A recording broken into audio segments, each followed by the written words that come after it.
Welcome to the last event of NMRAx in 2024.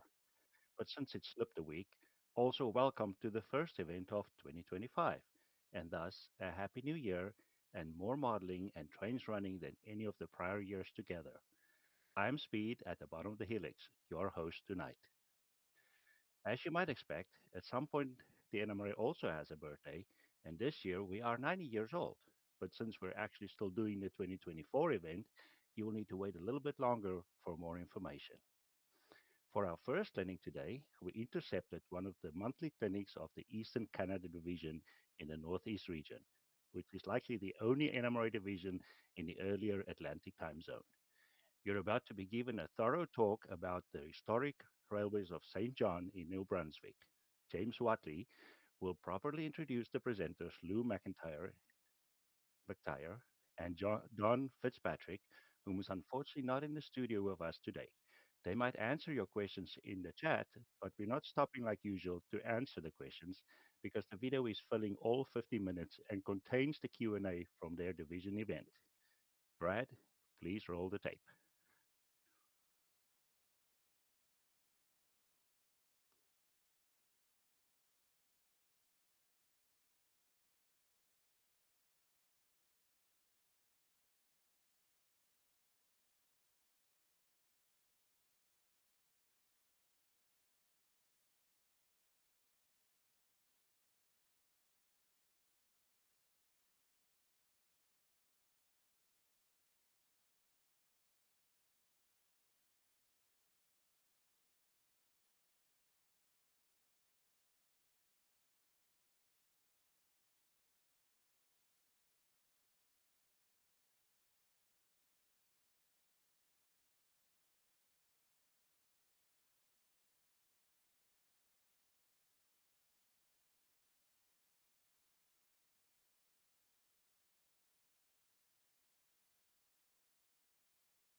Welcome, everybody. My name is James Watley from the Eastern Canada Division of Going to redo this. I think the dog had been walked. Thank you, Brad.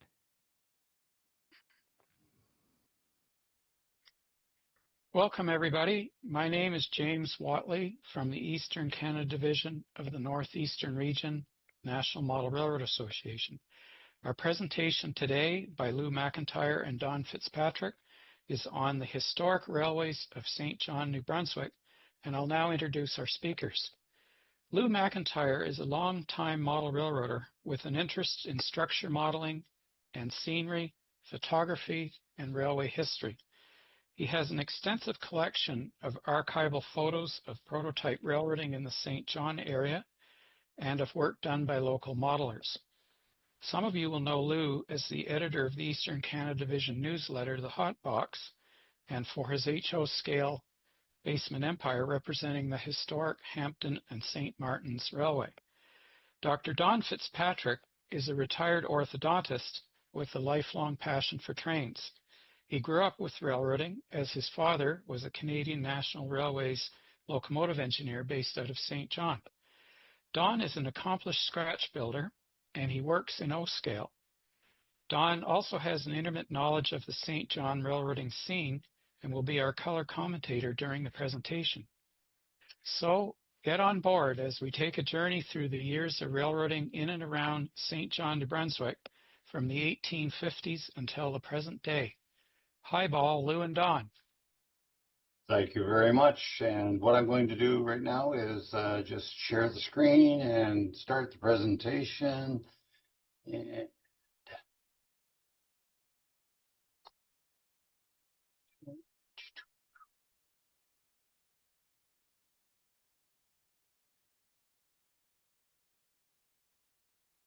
all right, is everybody able to see that? Okay. And thank you very much for that introduction, James. And hello, everyone. Today, we are going to take you through a Reader's Digest version of the history of railroading in St. John, New Brunswick. And we'll be depending on a lot of photos to take you through this story.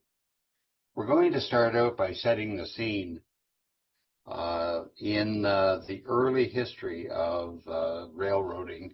The Northeast United States was kind of the epicenter of much of the railroading interest in the 1830s. And Americans were in favor of routes through Maine and New Hampshire, Vermont, to route traffic from Upper Canada to the U.S. to ports on the Atlantic seaboard. They saw the revenue potential, particularly in winter when the St. Lawrence was frozen over. The first proposed seaport connection on the Canadian side was the St. Andrews and Quebec Railway. Surveying began in 1836, but it ran into problems because of disputed lands between Maine and New Brunswick. As you can see on the map on the right-hand side, this area was finally settled in 1842 as being either Canadian or American territory, the area in pink there. And construction then started in 1847, but it didn't go well. By 1853, they had managed to make a total distance of 25 miles out of St. Andrews when they ran out of money. And that same year, the first line opened from Montreal to Portland, making the St. Andrews connection a little less relevant. The New Brunswick and Canada Railway and Land Company, now that's a mouthful, took over the project and by 1862 had completed the line to just outside of Woodstock, New Brunswick, and a branch into Houlton, Maine that you can see on the bottom right. While the next bit may seem a bit irrelevant to us here in St. John, it will eventually be crucial to the story. A number of industrialists, including Fredericton's Alexander Boss Gibson, took advantage of a provincial government incentive offering 10,000 acres per mile of track. built in. This created huge holdings of land and, more importantly, timber along the St. John River Valley. They figured it was a total of about 1.6 million acres. The railways were built as narrow gauge because they were less expensive to build, obviously, and they were eventually folded into the New Brunswick and Canada Railway and Land Company, which was later shortened to the New Brunswick Railway. Now, let's keep this New Brunswick Railway name in mind. It had vast land holdings, and hang on to that for a couple of minutes because we'll be coming back to it frequently.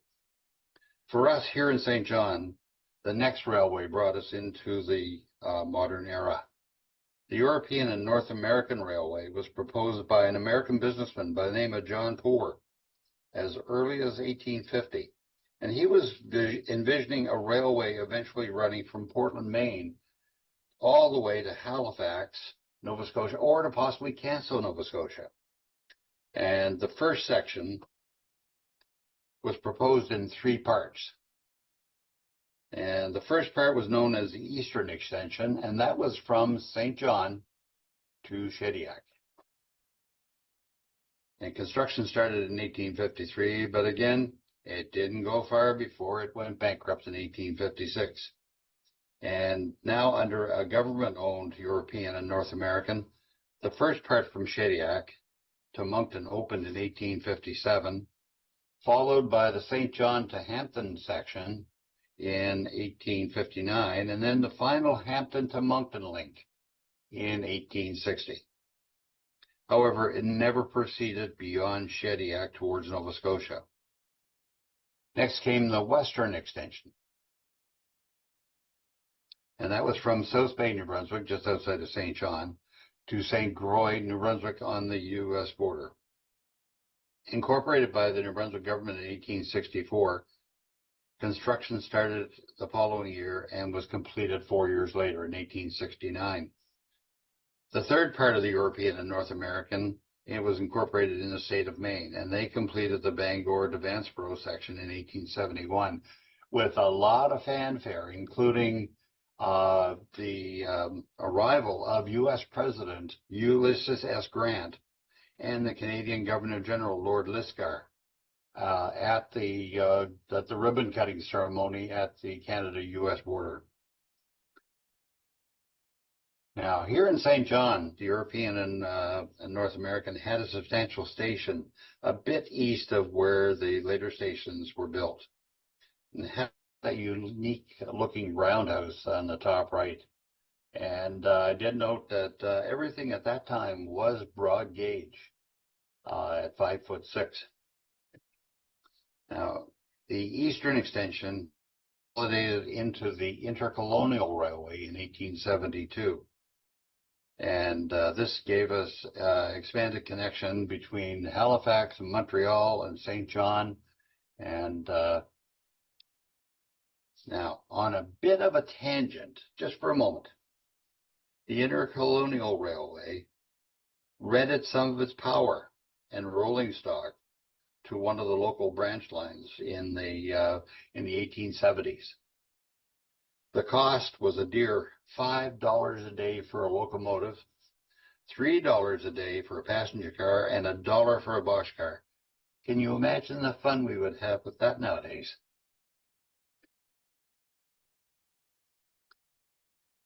Now, the Intercolonial built a substantial station and passenger train shed in 1884.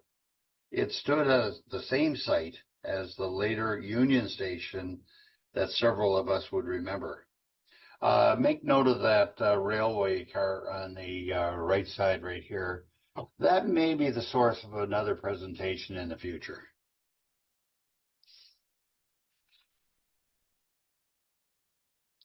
Now, they also built a large grain elevator linked by conveyor to the port. It was short-lived. It was destroyed by fire shortly after 1900. And the view from the top of the grain elevator and a shot of the engine house under construction in 1903 are the other 2 photographs we see in this slide. Now, the Western Extension of the European and North American was also added to the New Brunswick Railway in 1883. There's that New Brunswick Railway again. And this is where Canadian Pacific enters the scene. In 1889, Canadian Pacific laid track through Maine, and in 1890, they acquired the New Brunswick Railway, including what we had talked about earlier as the western extension of the European and North American. A bit of a side note here, and that is that CP acquisition also included the very first railway from St. Andrews, intending to go to Quebec. And this is where William Cornelius Van Horn came into the picture and built his summer home at St. Andrews. Now, this map shows the Canadian Pacific Railway trackage in the Northeast, plus the marine connection via the Princess Helene and later Princess of Acadia over across the Bay of Fundy to Canadian Pacific's Dominion Atlantic Railway in the Annapolis Valley. Here we see a doodlebug at the later Union Station and a couple of the locomotives. These locomotives were heading up the Royal Train, I believe 1939. And remember that I told you about the New Brunswick Railway and the vast timber resources that it had accumulated?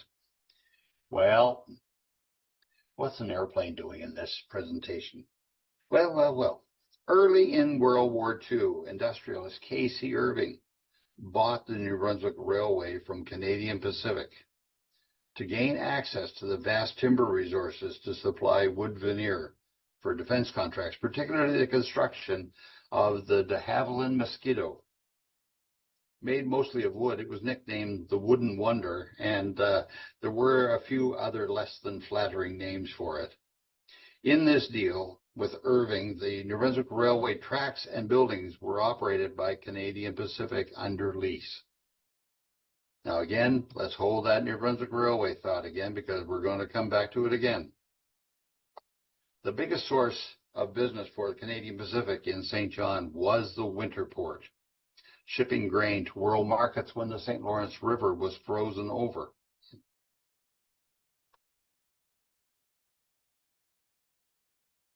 Now here's a RDC-2 that was used to service from St. John along the St. John River all the way to Edmundston via Macadam.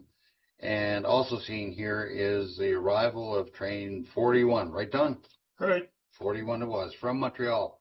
Now the engines were cut off and run back to the west side of the city to be serviced in the Bay Shore Yard. But the passenger cars were moved by Canadian National to the coach yard. They were serviced there and set back into the train shed at Union Station for the Montreal-bound train that evening. And here we have a number of the passenger locomotives. The top left one is, in fact, where the locomotives have just been cut off of the arriving passenger train and are on their way back to Bay Shore Yard in West St. John for servicing.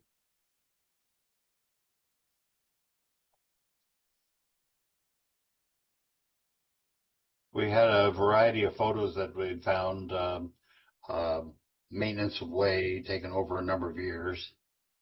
And one of the St. John Club members, Jerry Gilliland, had taken some fabulous photos of CP locomotives, mainly in West St. John, most of them Bay Shore Yard, with the one exception being behind Moosehead Breweries and the Lancaster station there with the, what do they call, the witch's hat?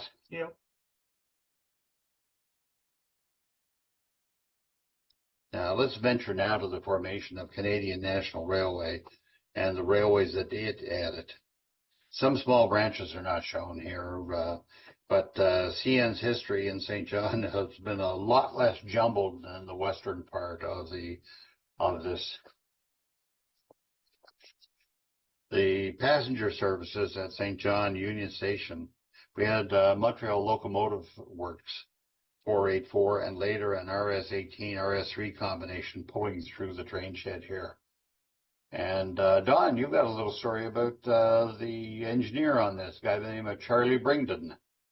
He's not the engineer, he's fireman, but he was on. He fired for the last truck my father made. That was in 1968. So that's on track number 5 in the station, and that's morning train to Moncton, and that's carrying the through cars that came up from Boston. And the left picture is a rare picture in that you very rarely saw an RS3 on a passenger train. It's usually transferring power from Moncton to St. John. And there's 2 possibilities why it's there.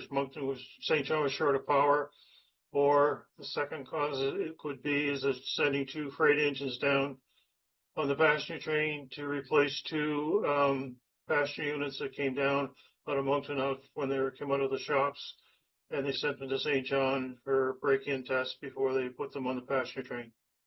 Okay. It's a lot shorter to chase them into St. John than it is to chase them out of the main line if they break down. I suppose, yeah. Okay. Here's a couple of shots from inside the train shed. Don, you had mentioned this was basically the milk train running out of St. John with the empty milk containers in the morning. Eh? Yep. And this would be the train that came in the morning would be 43, number 43, and it brought all the milk from Moncton to St. John, and this would be taking them back at night.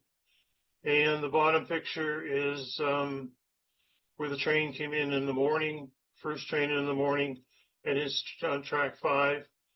At night, it would come in on 1 if it was rail liners, 3 if it was conventional train, as a CPR was set up on number 5 to go west. And here we see a couple of self-propelled units. They were pretty common in St. John, both on CN and CP. And this is a fairly early doodlebug, very similar to the CP1 we saw a few minutes ago. In the next photo, we see an interesting combination. Left to right, we've got an RDC1, an RDC9, and an RDC4. And they're just leaving St. John Union Station heading towards Moncton. And then we've got an FTA4 coming into St. John. And then here's an interesting one that Don says it's a power move back to Moncton. The rail liner came in from Moncton.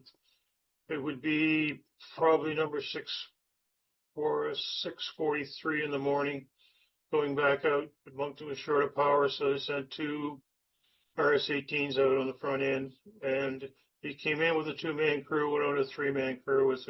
Had to put a fireman on in St. John. So he worked to Moncton and rode the coach home. And here is the CN trackage in St. John. Now, we're just going to run through quickly where the yards are, and we'll be coming back to it later. And Moncton is over here. Everybody can see my follow the arrow. It comes into St. John into what they call the sorting yard, followed by the island yard over here, and eventually passenger trains make it to Union Station, which was located about here. There are a couple of branches for freight heading off at this location right here, and the first split is to the what is now the Potash terminal, and at one time was also Pugsley Wharf and a CN grain elevator located in the south end of St. John. The other branch splitting off right here headed to a oil unloading facility, as well as what would have been the St. John dry dock, and the sheetrock plant that they have, the wallboard plant they have in the old dry dock facilities. There's a branch that takes off out of there and heads to several locations, including to the Rossay paper mill, the Irving oil refinery in this area, and also the Grandview Industrial Park here. Like I said, we'll be coming back to this a bit later. Here's a better view of the sorting yard up here. the island yard down here, and Don, you had mentioned about the two bridges.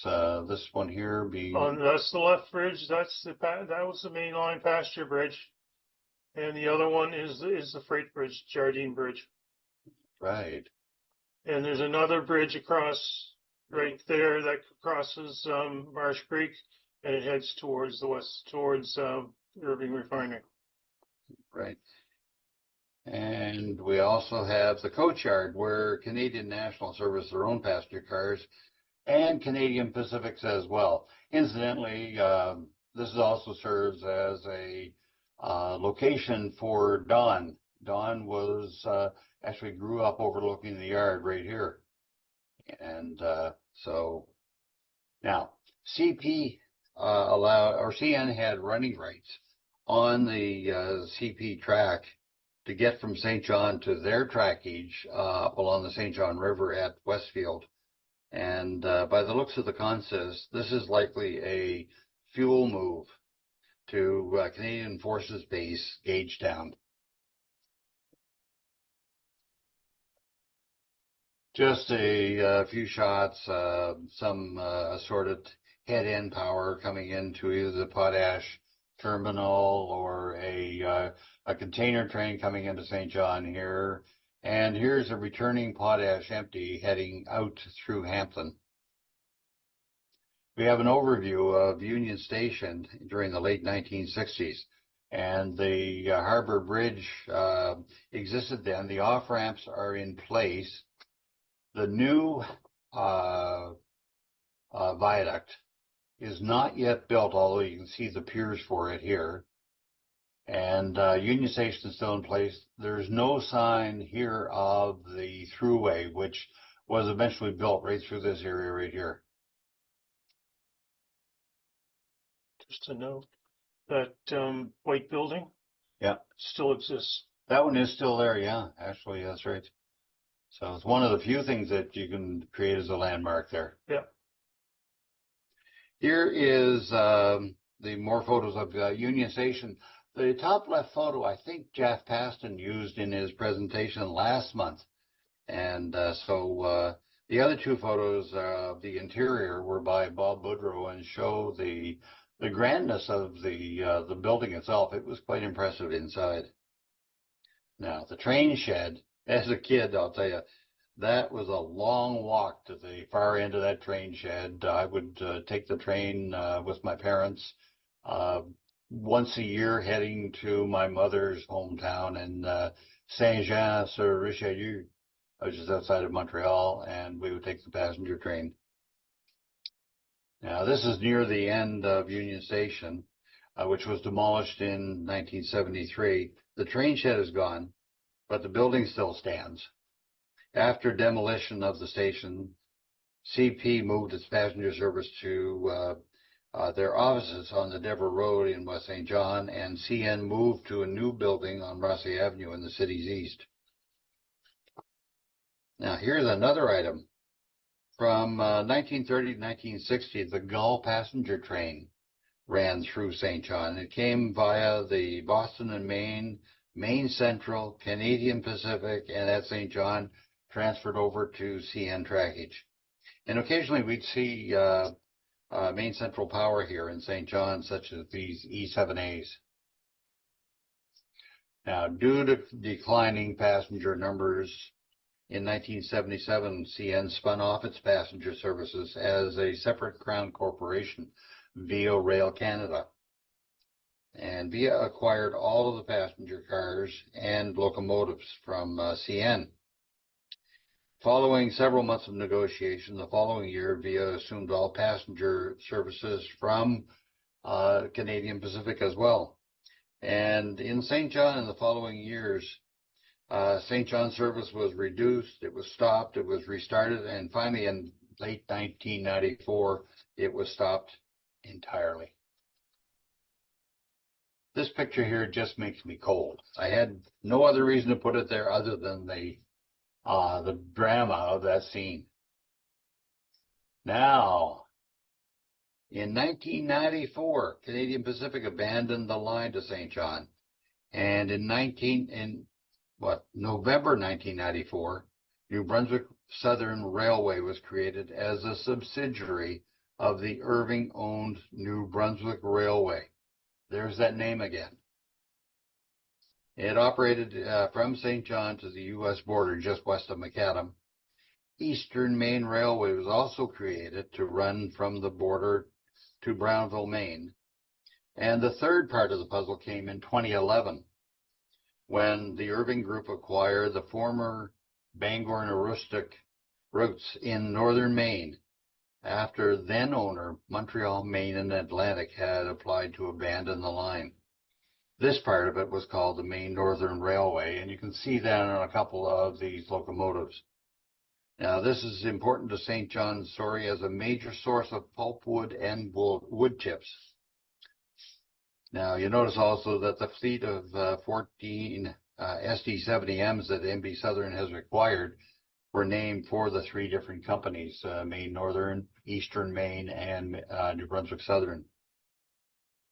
No, they didn't start out with SD70s, but what some might call a ragtag collection of owned and leased GP38s, or SD40s, switchers, and slugs, you name it. They also started out with a bunch of GP7s and GP9s that were secondhand from Chicago Northwestern from a leasing company. That was the very first power. And here you see another one of the leased pair of units, and also a collection of 7 engines. This was over in West St. John, and the BNSF engines were being returned to their home turf after delivering South Dakota oil to St. John. Now here's an overview of the NB Southern trackage. We have Devil Road Yard in this area, also known as Ponderosa Yard. For what reason, I have no idea.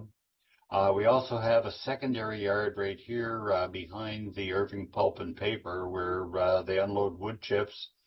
There's also a branch that heads down here to the Bayshore Yard. And finally, the big yard now actually being expanded for the container port. The run across the Reversing Falls Bridge is here and goes down to where Union Station was at one time. Here's a couple of better views of the yards. This is the container port and the container trackage. We have the Bayshore Yard here, and on the right-hand side, the Devil Road Yard.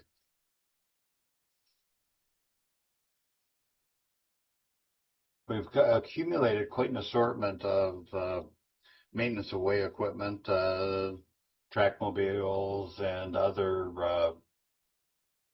maintenance of way equipment, and one very original NB Southern caboose used as a transfer caboose for a while, and I believe it's on the St. Stephen branch now. Is that correct, Bill? That's right. Yeah. Okay. It's built out of a piggyback flat car and 2 20-foot containers butted end to end. For those not in St. John, major industries that create the rail traffic in St. John. And we have the Irving Pulp and Paper. You can see the wood chip unloading facilities right here. Another picture of the wood chip unloading, rail unloading, and the vertical dumper for a transport truck. I don't think I'd want to be anywhere near that. It just seems a bit scary. We also have the potash coming in via CN into St. John. And here's an overview of the eastern part of the city, including the end of the potash terminal, potash marine loading facilities. We also have the wallboard plant, the former dry dock. We have the Irving Oil Refinery, and hidden in the steam back here is the Rosse Pulp and Paper. So that's a large part of where the traffic comes from. Don and I were talking a little while ago about the volume of traffic that comes through into St. John. There's no through traffic in St. John. It all terminates or starts here, going either east or west. And we figure there's 400 to 500 cars a day, either coming in or going out. And like I said, no through traffic whatsoever. Surprise, surprise. Look who's back. Back in October of 2021, Canadian Pacific execs arrived in style, as you can see here, to negotiate return to the city to access the container port services on the Atlantic coast. And what CP does typically is hands off to NB Southern at Brownville Junction, Maine. Now, to promote the arrival of the executives and the signing of the contracts, the Irving companies put together a little bit of a marketing thing. And in fact, if you see any CP containers on trailers now, that is in fact being hauled by an NB Southern truck. That's their exclusive apparently. Sunbury. Or yeah, Sunbury Transport. I'm sorry. Thank you. And here we have the one of the CP locomotives done up as the St. John Express, and it includes actually one of the container service companies, which is Hapag Lloyd, on the side of it. So they definitely went first rate. Now, going back into the early days of railroading, we had the James Fleming Phoenix Foundry in the center of the city. In fact, it's right across the street from the current Harbor Station or TD Station sports arena. And they built locomotives for the European and North American, the Intercolonial, and even my favorite little branch railway, the Hampton and St. Martin's. I had to put a plug in there somewhere for them. That's correct. Check that. Yeah, and now, before the first crossing of the river in St. John, and that's one of the reasons why the European and North American didn't fare as well as it could have. The western extension and the eastern extension of the European and North American was not connected. They had no way of connecting. The St. John River was in the way. And it wasn't until a number of years later in 1885 that the first bridge, the railway bridge, was created across the St. John River. And here's that first bridge some years later. And beside it, we also have the then brand new Reversing Falls Bridge. It's a road bridge, and it was strong enough to be able to handle oh my God. Streetcars. Thank you, streetcars. My mind has gone totally blank. Now, that original bridge wasn't strong enough to handle the kind of weights that were being handled later on. Here you can see the brand new bridge in 1922. The old bridge behind it still standing. And do note these piers, all these concrete piers here, because a couple of years ago, NB Southern beefed them up and then filled them in entirely.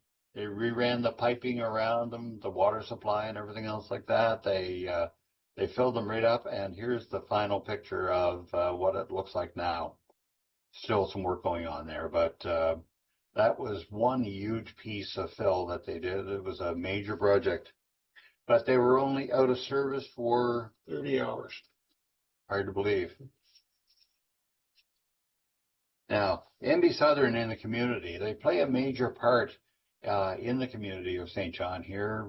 You can see here, of course, most recently they had the Boxcar Country Music Festival down in the near the port in St. John, and NB Southern participated by painting up this chip car. Also, you'll notice one of our Eastern Canada Division members here. He's thinking he's taking possession of one of the locomotives, but in actual fact, during our convention in 2023, NB Southern afforded us the opportunity to go and visit their facilities in the Dever Road Yard in West St. John. They also do a fair amount of work in the community. Here's a UNICEF fundraising train being hijacked by a bunch of cowboys on horseback. And They also have the Polar Express Children's Wish Foundation. It was started about 7 years ago, but COVID got in the way. Turns out that I just heard that they are restarting it this year, and they're going to have 7 runs over a 2-day period. Sorry, I missed that. Here we are. And so they're having a fundraiser again this year for the Children's Wish Foundation. And certainly the St. John Society of Model Railroaders, the local club here, has paid a lot of tribute and has acknowledged the railroads that have operated in St. John, be it CN or more recently, of course, NB Southern. CP Rail was in St. John, and the early Canadian Pacific Doodlebugs were modeled. These photos were all done by Bob Boudreau, models that he had built. We also have modeling done of some of the stations. This is the train shed at Union Station in St. John. This is the Lancaster station with the widow's hat. Another photo of the Union Station and Doug Devine's layout. And finally, this is the Coldbrook station that yours truly built a couple of years ago. And now we even have models done by Jerry McCoy. Don Fitzpatrick has done this particular one. James, you've probably seen this one. And we even have an SD70M done in Lego by the Lego Users Group. Gentlemen, that is our presentation about the St. John and area history. Thank you very much. Thank you. Well, that was a wonderful presentation, Lou and Don. Thank you very much. Really covered a lot of ground there. And I'm joined by Greg Williams and Douglas Marchand, fellow members of the Eastern Canada Division. And we have a few questions, I think, for you. Greg, would you like to kick it off? Well, yes. One of the things I was thinking, you mentioned the traffic going through St. John now. I'm wondering if there's been any impact with the recent labor unrest with the Port of Montreal. Has there been an increase in traffic from that? Not from this particular setback, but for the original one, which was what, 6 months ago. Mm-hmm. We had a lot of trains coming in, and also we had a lot of trains, especially potash trains, coming in when they had the big layoff and the big strike in Vancouver. Oh, okay. So that last September, I think we had. Someone said they had 30 potash trains in 30 days. And those are 100 to 125 cars apiece. Wow. Now, I was reading on Facebook the other day, I think it was in NB Rails, somebody said something about CN pulling out of St. John. Is that just a wild rumor that somebody made up, or have you heard anything about that? I've heard the reverse. Oh, okay. Which is? That they're going to retake St. Island Yard back. Oh, okay. Yeah, one thing that I guess I really didn't emphasize at all is that NB Southern is operating the CN trackage in St. John, with the exception of the potash. NB Southern is actually doing all the switching for all of the other industries in the eastern part of the city.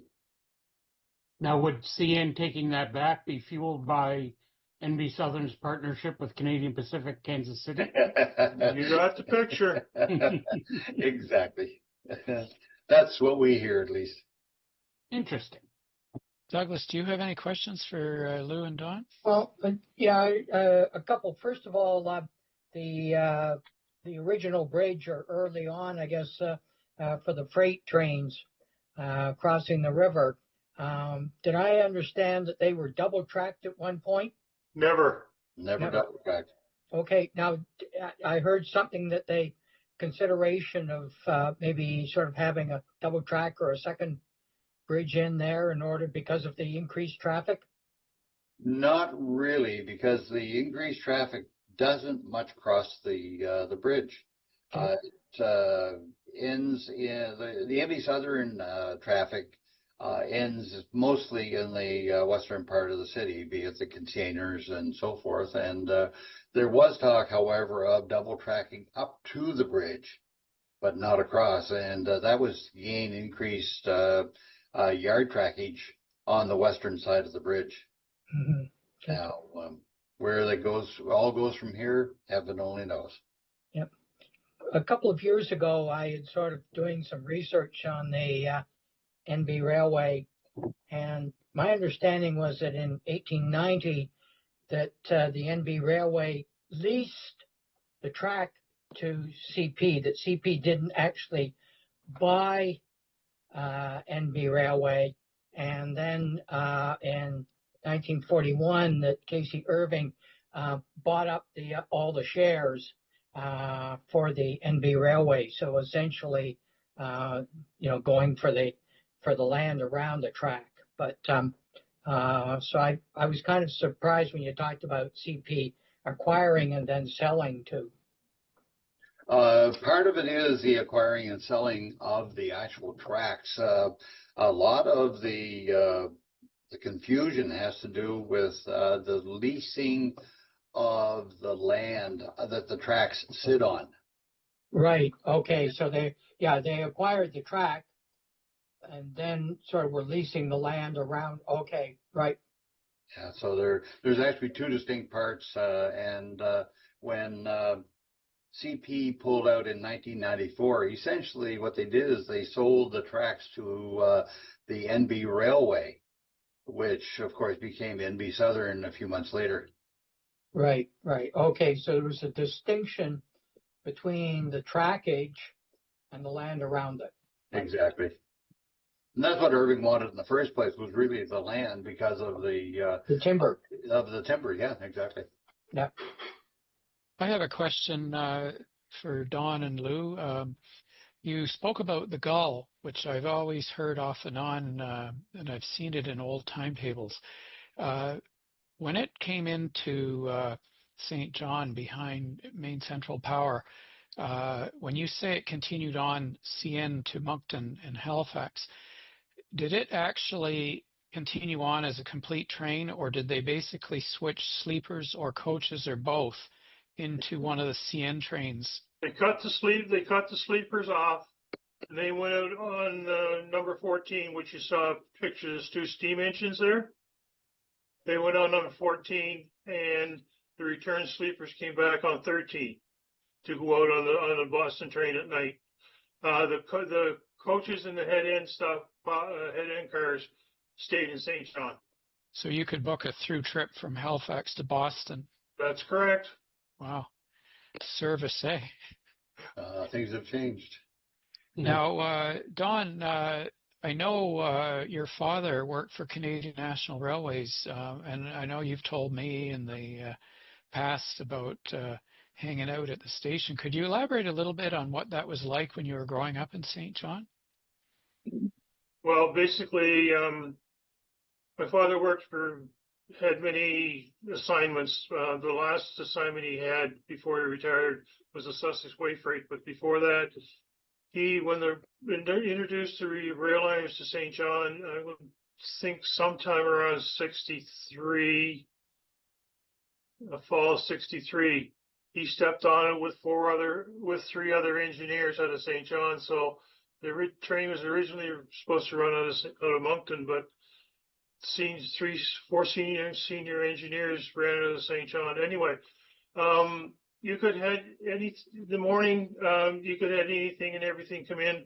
Usually it was a rail liner, a 1 and a 4, and that had an operating mail car at that time. And at nighttime, you could have rail liners come in, or you could have conventional train. Oh. So anything and everything. And you yourself, I know you went to university in Halifax. You had many, many train trips, I gather. So I went to Halifax from September of 68 to May of 74. And out of those 6 years, I might have spent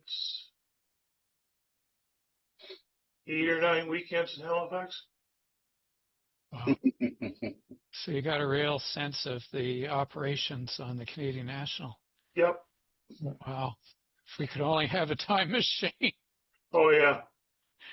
I'd take a bottle of water and every camera that I could put my hands on.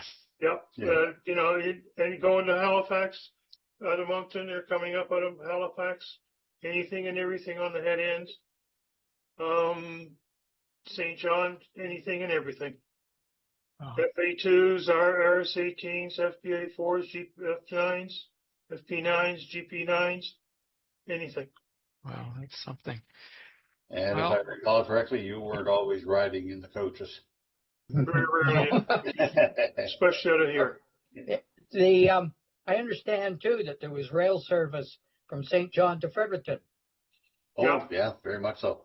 That was when they reintroduced VA into St. John.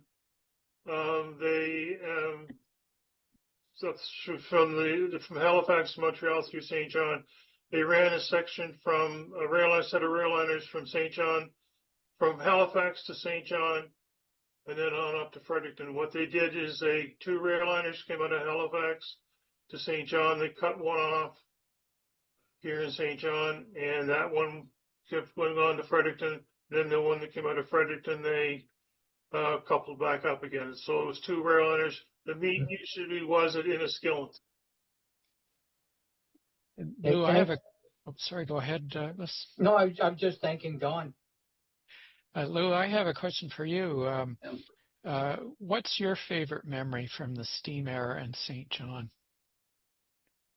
Well, you know, other than taking the train in the evening, CP from St. John to St. Jean, Quebec, you know, I don't have a great deal of recollection because my home in the center of the city was kind of away from the tracks, so I never get to see an awful lot, other than when I went to play hockey. There was an outdoor rink just across the tracks, not far from where Don grew up, in fact, and I would go across there a number of times. And in fact, there was once or twice we even went up onto the island. Now, what the island is just a little rock knob that the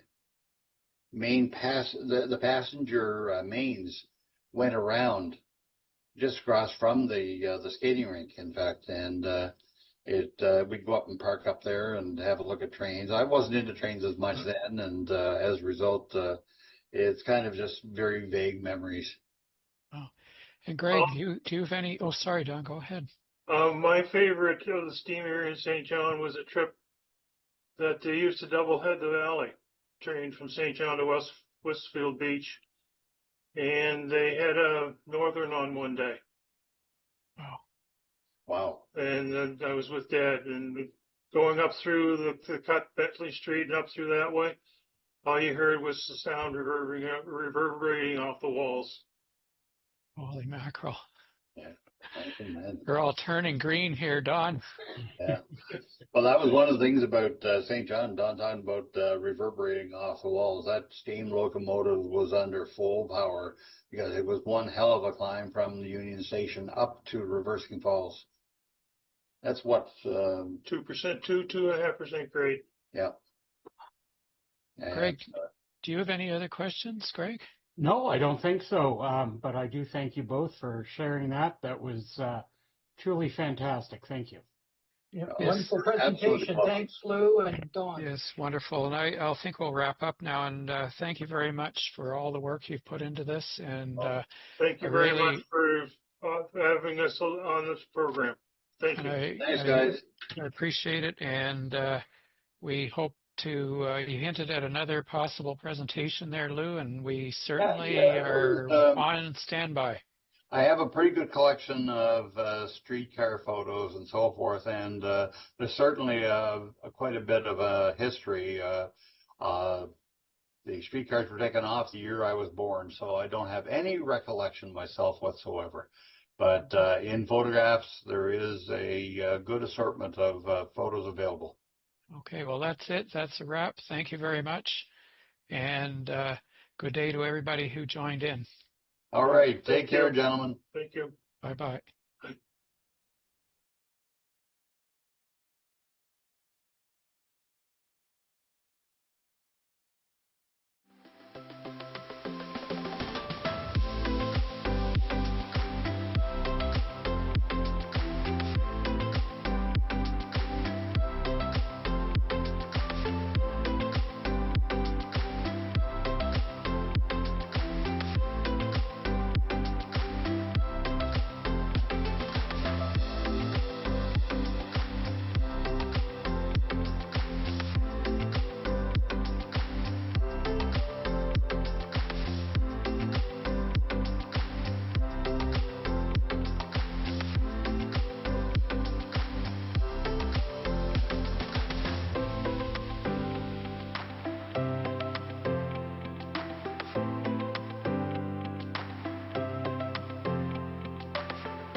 Welcome back. I'm Speed at the bottom of the helix here in our first edition of NMRAx for 2025.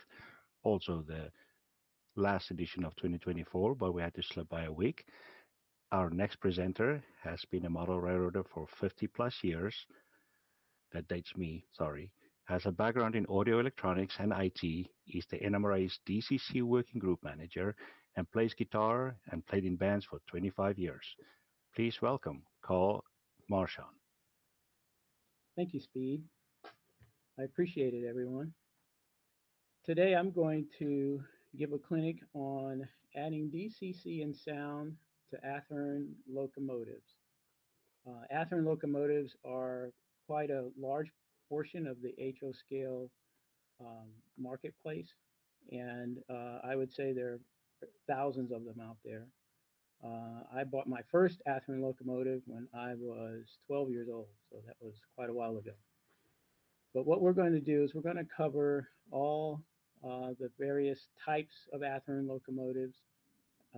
We're going to look at the how to convert them from DC to DCC and how to utilize the components that are in the DCC ready locomotives. So we'll get started.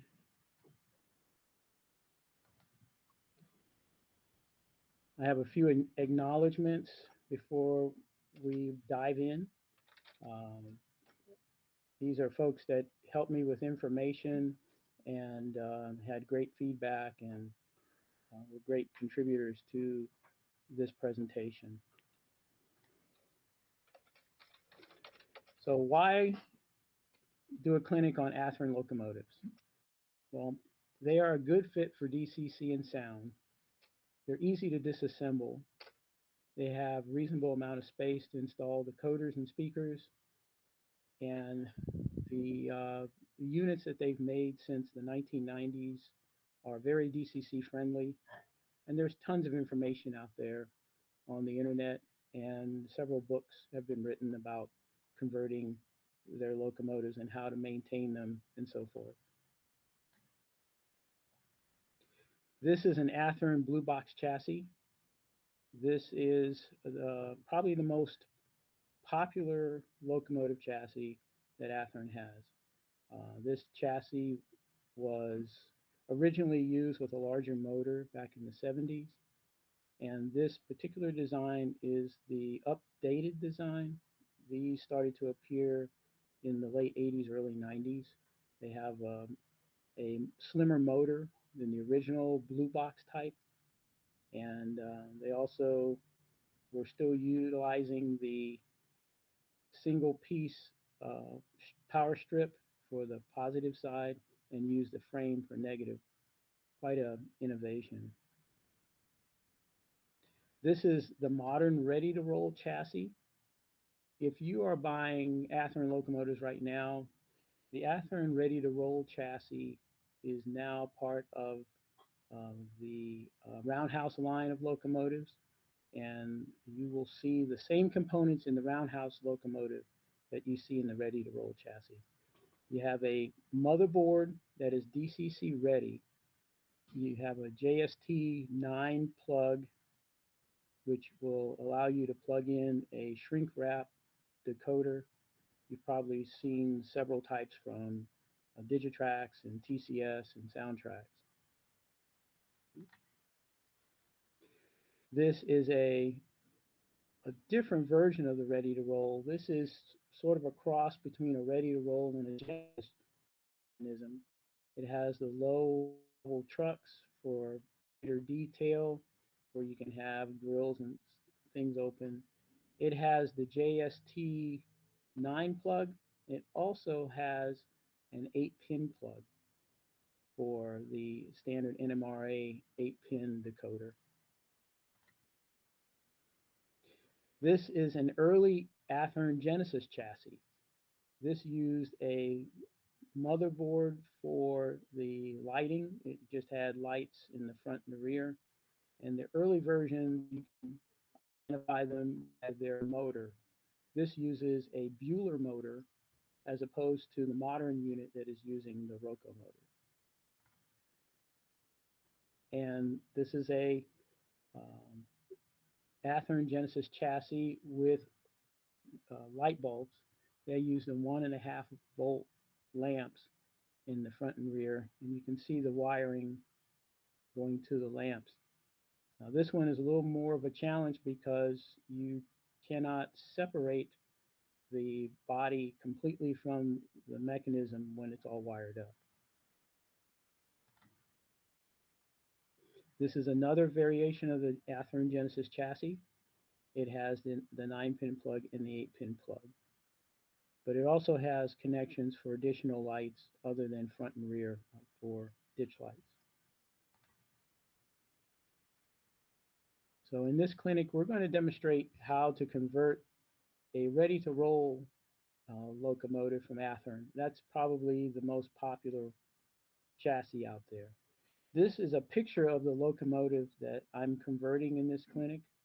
I use it running a DCC only Digitrax DH123 decoder for several years. And I decided I wanted to convert it with LED light and sound. So while I was converting it, I decided to record the steps and use it for demonstration. So these are the key components. We're going to replace the lamps with LEDs and lenses, improve the power pickup, replace the stock motor, or I'm sorry, stock motherboard with a DCC circuit board. I'm going to show you how to tweak the motor to improve its performance, and we're going to add the speakers and improve the acoustics while adding the speakers. These are the parts list, and you'll be able to go back in the recording and gather the parts. So I won't spend too much time on the parts list, and these are the tools that I used for this clinic. Also, when using adhesives and tape, I prefer to use the Kapton tape. I recommend using heat shrink tubing for any wiring where you have to splice wires.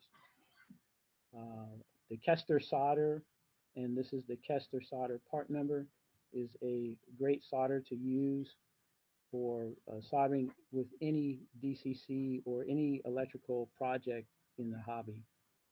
And I also recommend that you use a digital soldering station. You don't have to use this particular model, but this is a very good model by Weller that is adequate for DCC installation. Continuing with the tools and supplies, I like to use the DAP adhesive putty, and I'll show you the advantages of using that.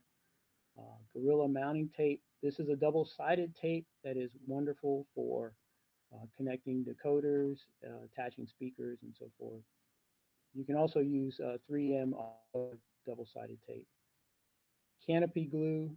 If you haven't used canopy glue before, this is a glue primarily used by modelers that model military planes and military vehicles, and it's great for attaching pieces. It dries clear, very similar to crystal clear that's out there, but it's very strong and durable. The Scotch, even though this says colored plastic tape, it's actually clear. It's in their colored plastic tape division.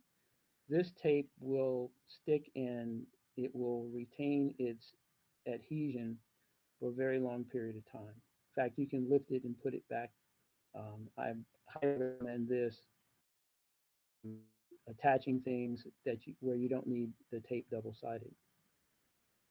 And also we have Walther's glue. Glue's been around a very long time. It was around before I started modeling, and it's still a great adhesive to use for attaching speakers, speaker components, putting in lighting, a lot of different things. And it's not to be confused with Zapp's glue. They have a glue with the same name, but it is a totally different adhesive. For installing the LEDs, I make my own lenses from Plastra 1/16 clear rod. You can buy this directly from Plastra. You get about, I believe it's about 30 pieces, and they are about 4 or 5 inches long. You'll end up with enough clear rod to probably retrofit 100 locomotives, maybe more. I use a polishing emery board to finish them, and you can get this from a beauty supply store or a drugstore like CVS or Walgreens. And I use 0.402-inch LEDs. Those are the tiny LEDs that are used in almost every locomotive today from the factory. And they are incredibly bright, as well as there are a couple other sizes out there, but this is probably the most universal that you can use for HO scale. And you can buy these on eBay. You probably pay about $20 for for about 20 of them. So you can get them for about $1 a piece. Now, there are alternatives. If you want to utilize the kit that Athearn makes, they have this kit, the ATHG 67114, which comes with enough LEDs to light about 3 locomotives, and that kit is $27.98. But just know that if you buy that kit, it is more costly than if you buy the individual components and make your own LED assemblies. So the first thing I do after cutting them in sections, and these sections are 1/4 inch long, for ones that go in the front of some locomotives where they have the large eyebrow type number boards, I will use 1/2 inch. And I use the polishing stick to polish the ends so you get a nice lens. Okay. To make the LED assemblies, it's I use a piece of Scotch tape and put it down on a cardstock, or you can put it on your cutting pad. Put a little bit of Zap Kicker in a plastic cup. Then place a drop of CA on the unpolished end of the lens. Then I dip the LED into the Zap Kicker, touch the LED to the lens with the CA, and it dries almost immediately. Just hold it for about 3 seconds and you're good to go. You can add a little more CA, like you can put a couple of extra drops if you want to reinforce it, but it's not necessary. Now I remove the cab from the locomotive body so that I can gain access to the lamps. The lamps are glued in with a glue very similar to the consistency of Elmer's glue, but if you use a little bit of warm water, you can loosen that glue and pull those lamps out. You can also use Solvaset if you don't have the ability to use warm water, or if you're doing it in a place where you don't have hot water available, or you just want to use Solvaset, because Solvaset is great to remove all kinds of glues that the factories are using. And I recommend, to make it easier to put in the LEDs, to remove this post right in the middle. You can just take a number 11 X-Acto blade and cut that out. Now with the 1/16 inch drill bit, I will open holes for the lenses, and the hole that you're making, you're pretty much just knocking out some of the inside wall. It will not detract from the look of the finished assembly. It still leaves all of the detail. Here's an example of how the holes look after you sort of run the drill bit through. Now you can take the assemblies and glue them in, and I use just a couple of dabs of canopy glue to hold them in, and then use the tape that you can see right here, so that as a strain relief for the cable, for the wires. Then I use the DAP adhesive putty to cover up the back side of those lenses so that light doesn't leak through the cab. And I take a little bit of canopy once I mold this putty in place and apply it to the putty, and when the glue dries, it makes a nice hard shell for that putty. And then you can paint it, and if it doesn't show, you can skip the paint step. But I usually like to match the inside of the cab with the paint that's similar in color.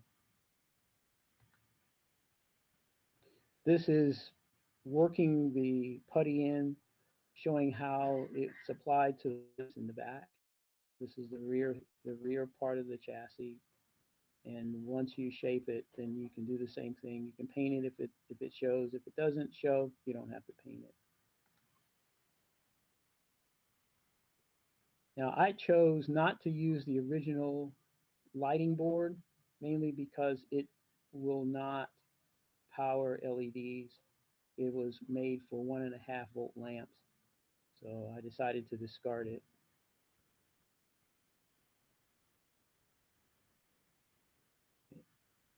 One thing you have to know about Athearn locomotives: the motors on the DC only locomotives are attached to the frame, so it's very important that you isolate the motor.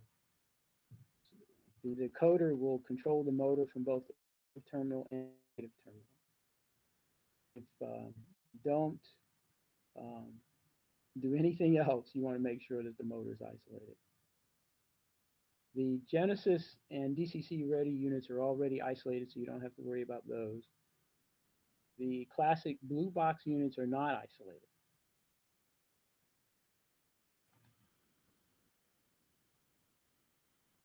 This is the method for attaching the wires to the motor.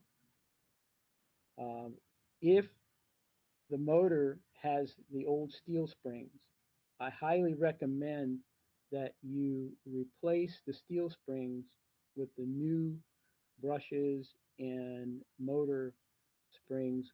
And those motor springs are now made of bronze, so they're a little softer, and they will make the motor run smoother and quieter. And you can, so when attaching the wires to the clips, you just want to use a little bit of solder. And I use the NMRA color code so that the positive wire is orange, and that goes on the top of the motor. The bottom clip receives a gray wire, which is the negative for the decoder. Now here's another neat little tip for reducing motor noise. Some of the earlier Athearn motors tick as they spin. It makes quite a noticeable sound. And what causes that is the armature, right where the commutator parts are rotating into the brushes, has a rough edge, and it's not very smooth, so it causes the clicking sound as it rotates. So you can minimize that by taking a burnishing tool, and I use the Excel burnishing tool shown here, and just burnish those edges to make them nice and smooth. And that makes a tremendous difference to quieting down those motors. If you have a blue box motor, you'll have to remove these metal tabs. This is part of the isolation process. So some people bend them back in place. I just bend them back and forth, and then just take them right off, and then solder the wires on as in the previous step. One more thing you want to do is you want to add a piece of tape right here in the bottom of the chassis, and I recommend using Kapton tape. The Kapton tape is best for electrical isolation. It is good for up to 50,000 volts. It is used in the electronics field and in some even military electronic applications. So I highly recommend Kapton tape. And you can buy it from your local hobby shop, or you can order it from TCS or from an electrical supplier. Now, if these tabs are no longer needed when you're converting, and in some cases, those tabs are tall enough to get in the way of the speed, so I recommend cutting off that portion of that power tab. And you can solder a wire right onto the nub that's left. and you want to use wire that's very flexible. And I recommend the wires that are shown here. You can order the flexible wire from TCS or from ESU, and they come in multiple colors. And I personally use the colors that match the color code. So red is always used for the positive, which is the right side of the locomotive as it goes forward. Black is used for the negative, which is the left side.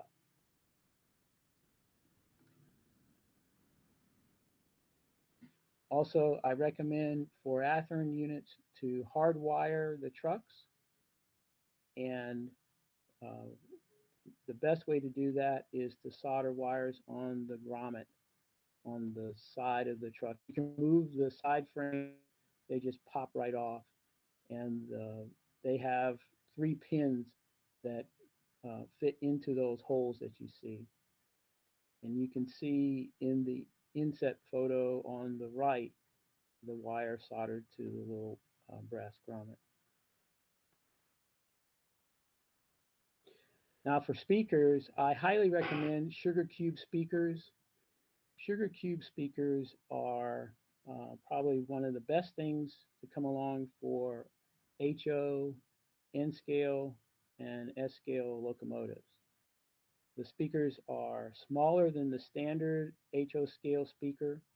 If you bought a locomotive from Athearn or Atlas or Bowser and you took the shell off and looked at the speaker, more than likely it's a 16 by 35 millimeter speaker. Sugar cubes are half that size, and they can be larger, but you can get a lot of sound out of one that is half the size of a 16 by 35. They provide more output than the standard uh, dynamic speaker. 90 to 94 decibels, 75 to 88 decibels. So that's a considerable difference, especially if you're running in club environments.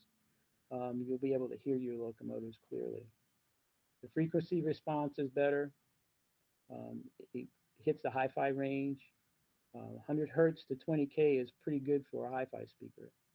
And it's easier to add sound to the locomotives where if the chassis is the type where weight consumes most of the space, you can typically add a sugar cube where you may not have to remove any of the weight or just a small portion of the weight. So this is a photo of the different types of sugar cube speakers that are out there. You have, starting on the top, over on the left-hand side, we'll go clockwise. That's a ESU speaker. The next one is a Soundtrax 11 by 15 millimeter speaker. Then the next one over, those are 3D printed enclosures with the same speaker that's just to the left of it, 11 by 15 millimeter speaker. The next one is from Streamline Backshot, and that is again, an 11 millimeter by 15 millimeter speaker in a very large enclosure. Coming down, going clockwise, that's another ESU assembly. You can make with different components. If you look immediately to the left, that is the kit that makes the speakers to the right. So you can make various size and shape combinations for sugar cubes.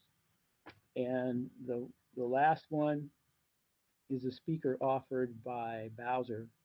They come in 4 ohm and 8 ohm impedance models. This company, Scale Sound Systems, is one of the newer players in the speaker world for the hobby. And he is a sound engineer, and his niche is making custom speaker enclosures for various locomotives. He has an enclosure that maximizes the available space for all types of locomotives. Atlas, Athearn. If you go to their website, to scalesoundsystems.com, you'll see the full catalog of speakers and speaker enclosures, and they sound fantastic. For our project, I used CUI 15 by 11 millimeter speakers. I bought them from DigiKey. They're roughly about $2 each. The custom model creations enclosures came from Shapeways, and I know that Shapeways was off the grid for a while, but the good news is Shapeways is coming back. So hopefully these will be available again on Shapeways. And then I cut two pieces of plastic, 11 millimeter by 36 millimeter strips of 040 styrene.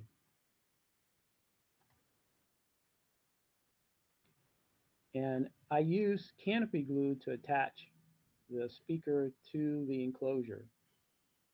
And the reason why I use that particular adhesive is because it fills all the gaps. And once it's hard, it's very airtight. So with a sugar cube, it is very critical not to have any air leaks. This has to be a sealed enclosure. The amount of force that this tiny speaker produces with a very thin membrane is so powerful and violent when it moves that if you do not have a sealed enclosure, it will shred the speaker and within seconds. So having a sealed enclosure is very important.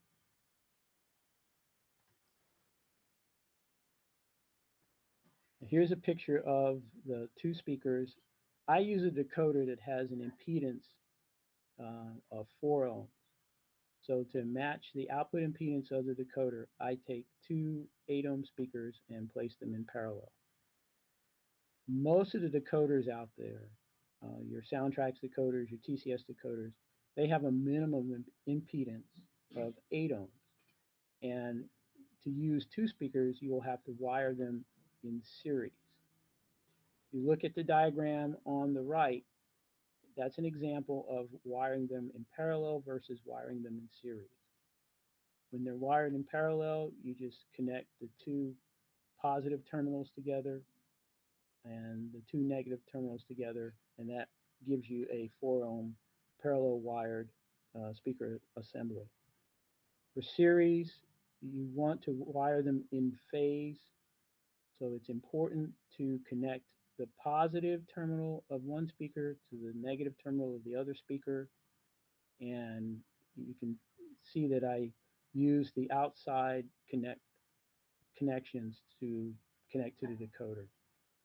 If you reverse the wiring on either series or parallel where they're not in phase, it will make the sound very low and tinny.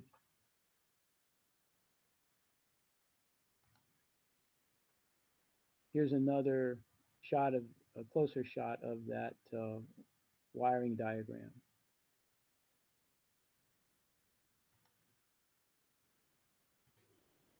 So to enhance the low frequencies, I put together this pseudo isobaric speaker design. The way this works is it increases the air pressure between the two speakers.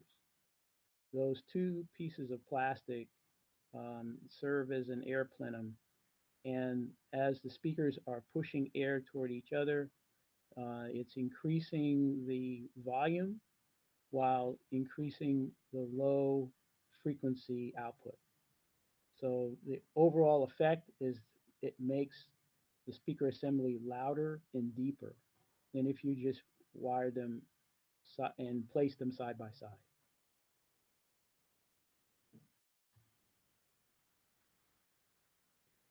Now, the decoder that I chose for this project is the ESU Loc-Sound Select Direct, which is the one on the top part of the picture. It looks identical to the latest decoder that's out there, which is the ESU Loc Sound 5, their direct version. The difference is in the technology that's used between the two. The 5 is more advanced. It allows you to replace and customize every sound that is in the decoder, as opposed to the Loc Sound Select Direct, which you can replace an entire project, but you can't change those individual sounds in that project.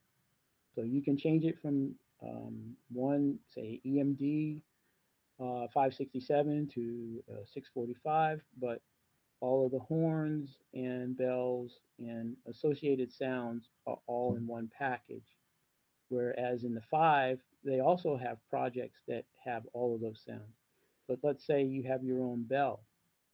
You can add your own bell to that decoder, as opposed to just replacing the entire subset. This is one of the newer decoders from ESU. If you decide that you want to keep your 1.5 volt lamps, with this particular model, you can retain those 1.5 volt lamps and not use LEDs, because it has a 1.5 volt output. It also has built-in a power pack, which is a keep alive device or stay alive device. And the ESU stay alive device is a little different than the standard capacitor arrays, because it allows you to control the length of time it's in the circuit. Here are some other decoder options. This is the TSU-8F P&P from Soundtrax, and this decoder has 8 outputs and will fit on top of an Athearn motor. If it doesn't have the clips to attach the motor with screws, then you can use the double-sided tape to attach this decoder. You can also use a TCS ready to run or Genesis motherboard, depending on your model, and use a 21-pin decoder.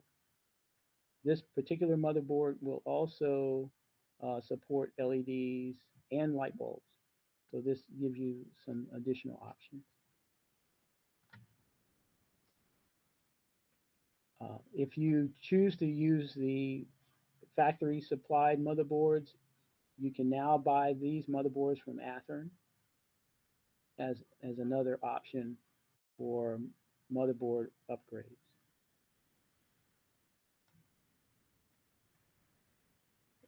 This is the Nick Trains Decoder Buddy. Most HO locomotives today use a 21-pin decoder. Nick has created these motherboards so that you can utilize the 21-pin decoder. The 21-pin decoder minimizes the amount of wiring you have inside the locomotive. It allows you to have anywhere from 8 to 12 outputs. It streamlines the conversion process. It makes it more user-friendly to install. So this is another good alternative, as opposed to using the other boards that were mentioned before. Here's a picture of an Athearn chassis with a decoder buddy attached to it.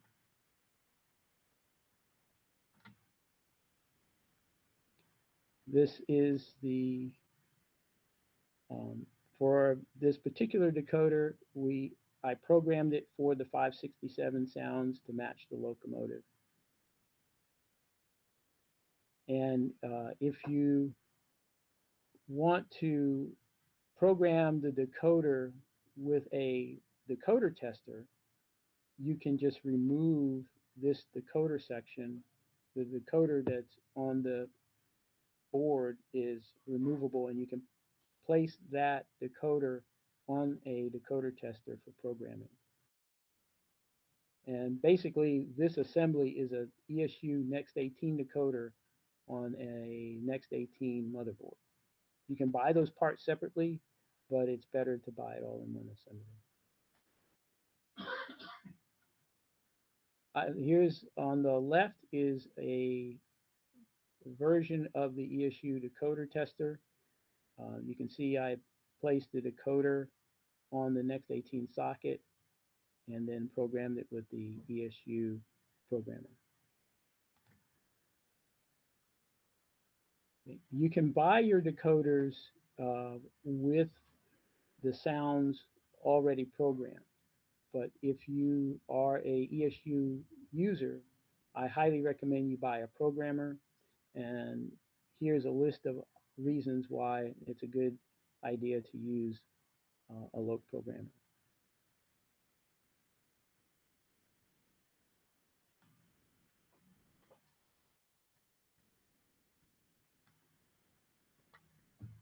So let's put it all together. I used a piece of the Gorilla tape, the double-sided tape, to apply it to the chassis, and applied the wires to the motherboard from the lights and the speaker. They all attach to the motherboard, making it nice and easy. And I also utilized the heat shrink tubing as a wire gatherer to sort of make little bundles of wire as opposed to letting them roam free. Wires have a tendency to creep under motors and gears and get in the way. So by making these wire bundles, it keeps things nice and neat.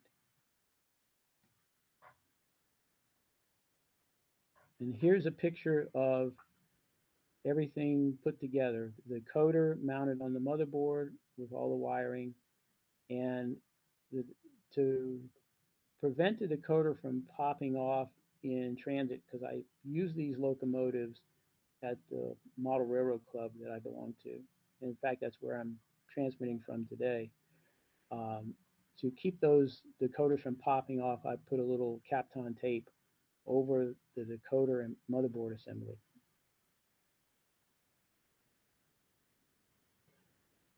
I have on my website clinic copies of the clinic, which you can get from dccgeek.com. You can go to the download section, and you're welcome to share this information with other modelers and your friends, anyone you know that is trying to install their own decoders and convert their DC locomotives to DCC, or upgrade their non-sound DCC to sound DCC locomotives.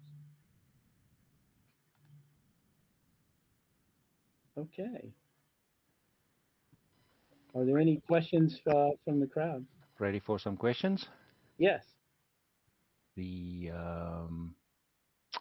Someone wants to know if you have a preferred decoder.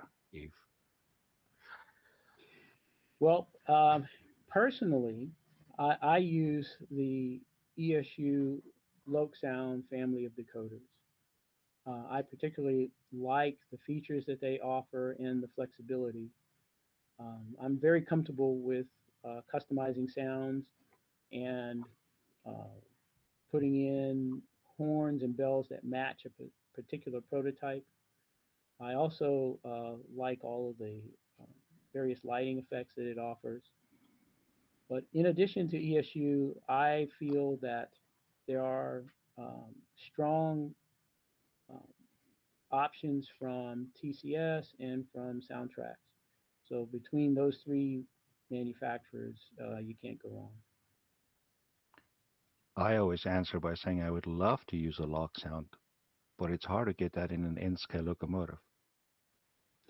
They're now making more N-scale. I know. Decoders. So my excuse have to change. Yes. Okay.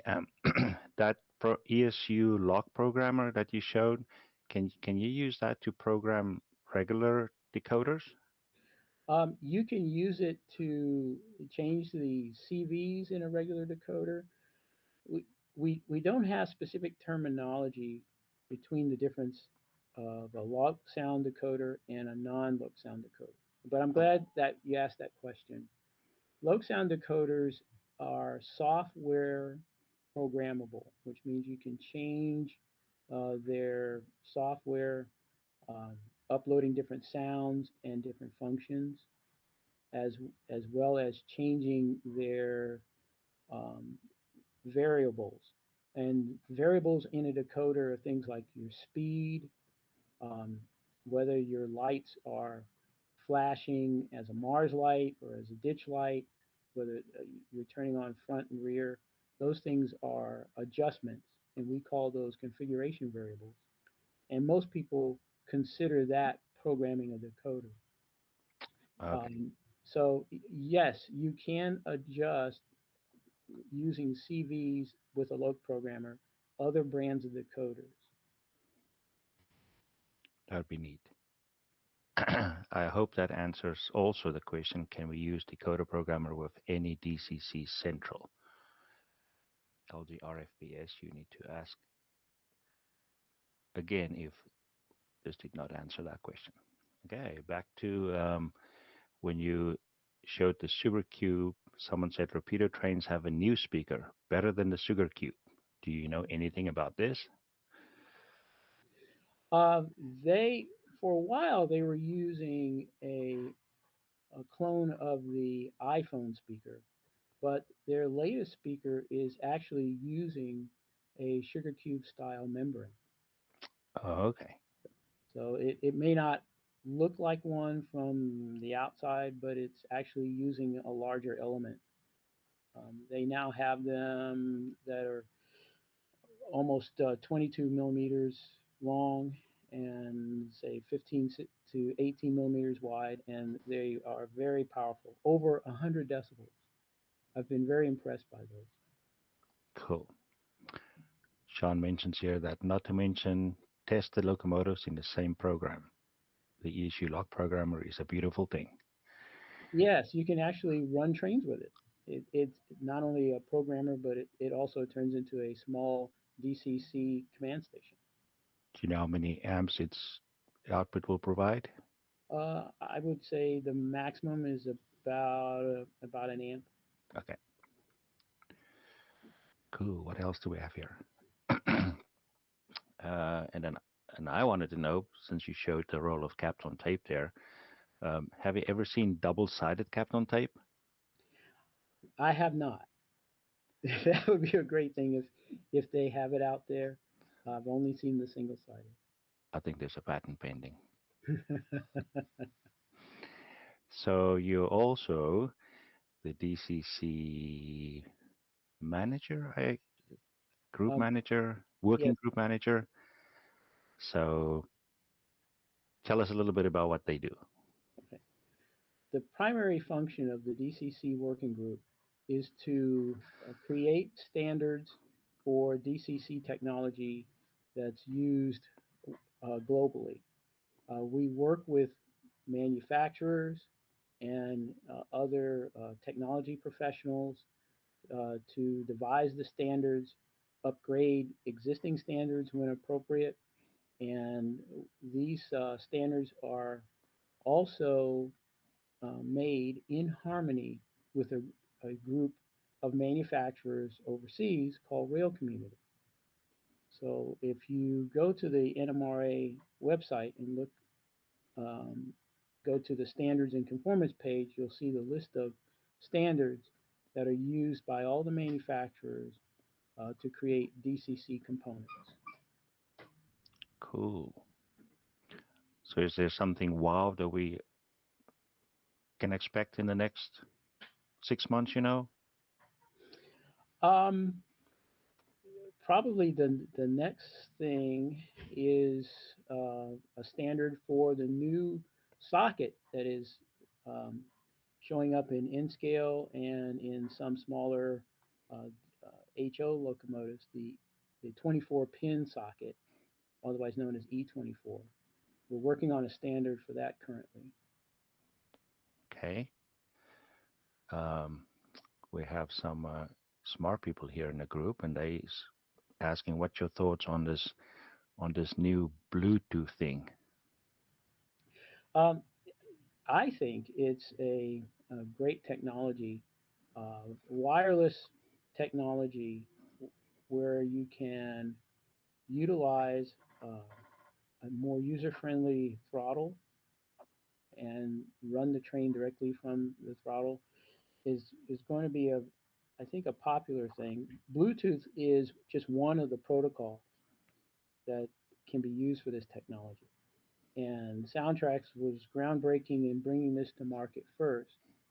But I think by the reception and by the use case, especially in for people who are beginners in this technology, who might have multiple DC and DCC layouts to run on, it will run on either one.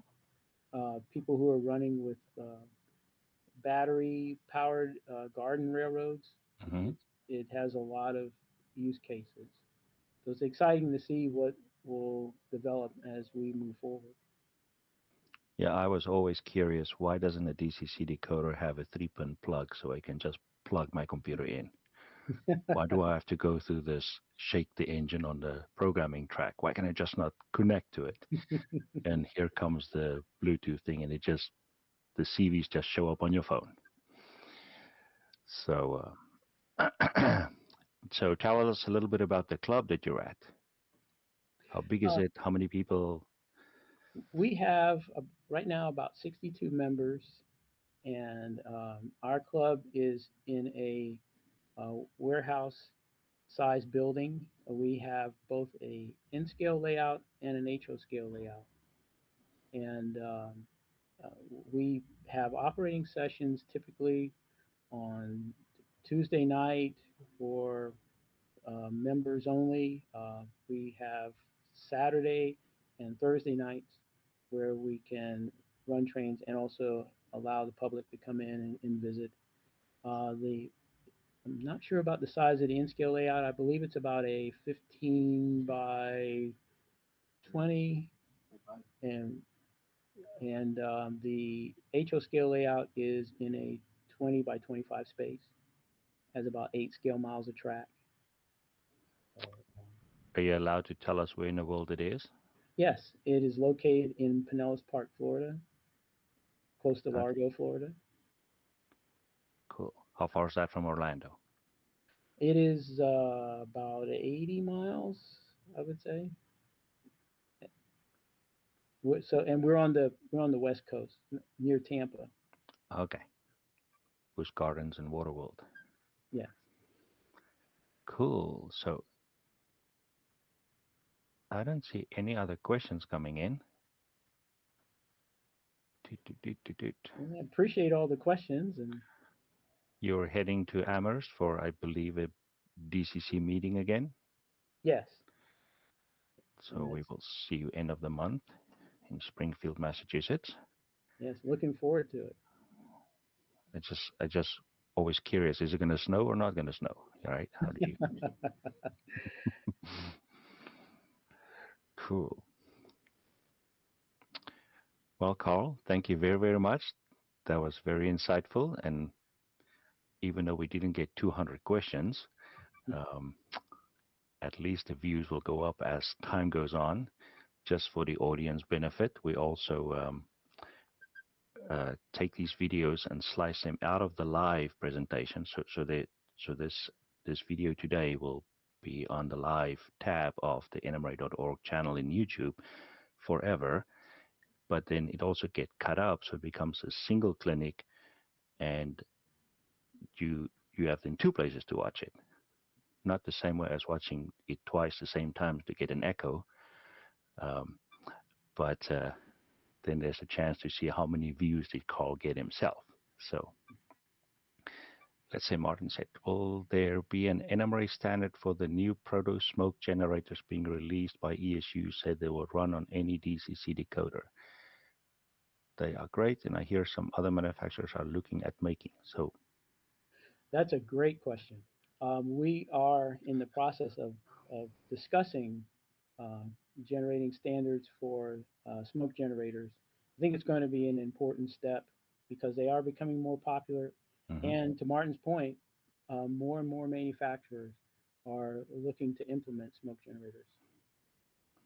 Yeah, I visited a friend's layout that's actually only 5 miles from here, and he has two N-scale big boys, and both of them could make smoke. And I was like, wow, that is just, That's pretty incredible. it's not something I expected to see. I mean, 5 miles from your house, right? So Yeah, I was impressed. So very nice. thank you, sir. We will see you in Springfield then. Yes, And thank you, Speed. I really appreciate it. for the audience, we will introduce Gordy on the hour with what happened with the NMRA in 2024 and what's going to happen in 2025. Thank you. Thank you.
Where did Marty go?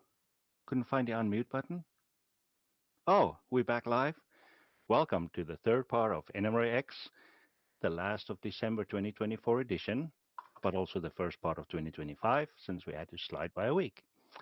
There is not much we can say about introducing our next presenter. I just want to say that he's going to tell us what happened last year, maybe what should have happened. Oh, no, skip that part. And then tell us what's going to happen in 2025. No further ado, please welcome NMRA President Gordy Robinson. Hey guys, hey Speed. So let's have a look. Let's see what we did. Can't remember it all. There was so much, wasn't there? I think it's in a PowerPoint. Aye, it's on its way. There we go. Look at that. Who'd have found it? Okay, so yeah, what happened in 2024? Well, quite a lot really, didn't it?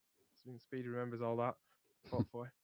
I suppose one of the biggest things that we launched in 2024 was the grouper benefit for retired members in the United States, and over 600 members have applied for that as of the end of the year. It's not even been a year yet, but over $18,500 has been given out to members to help them enjoy the hobby and help pay for their membership, but also just help enjoy the hobby. If you've not heard about this, you go to the NMRA.org website and you can find out all the information you would need.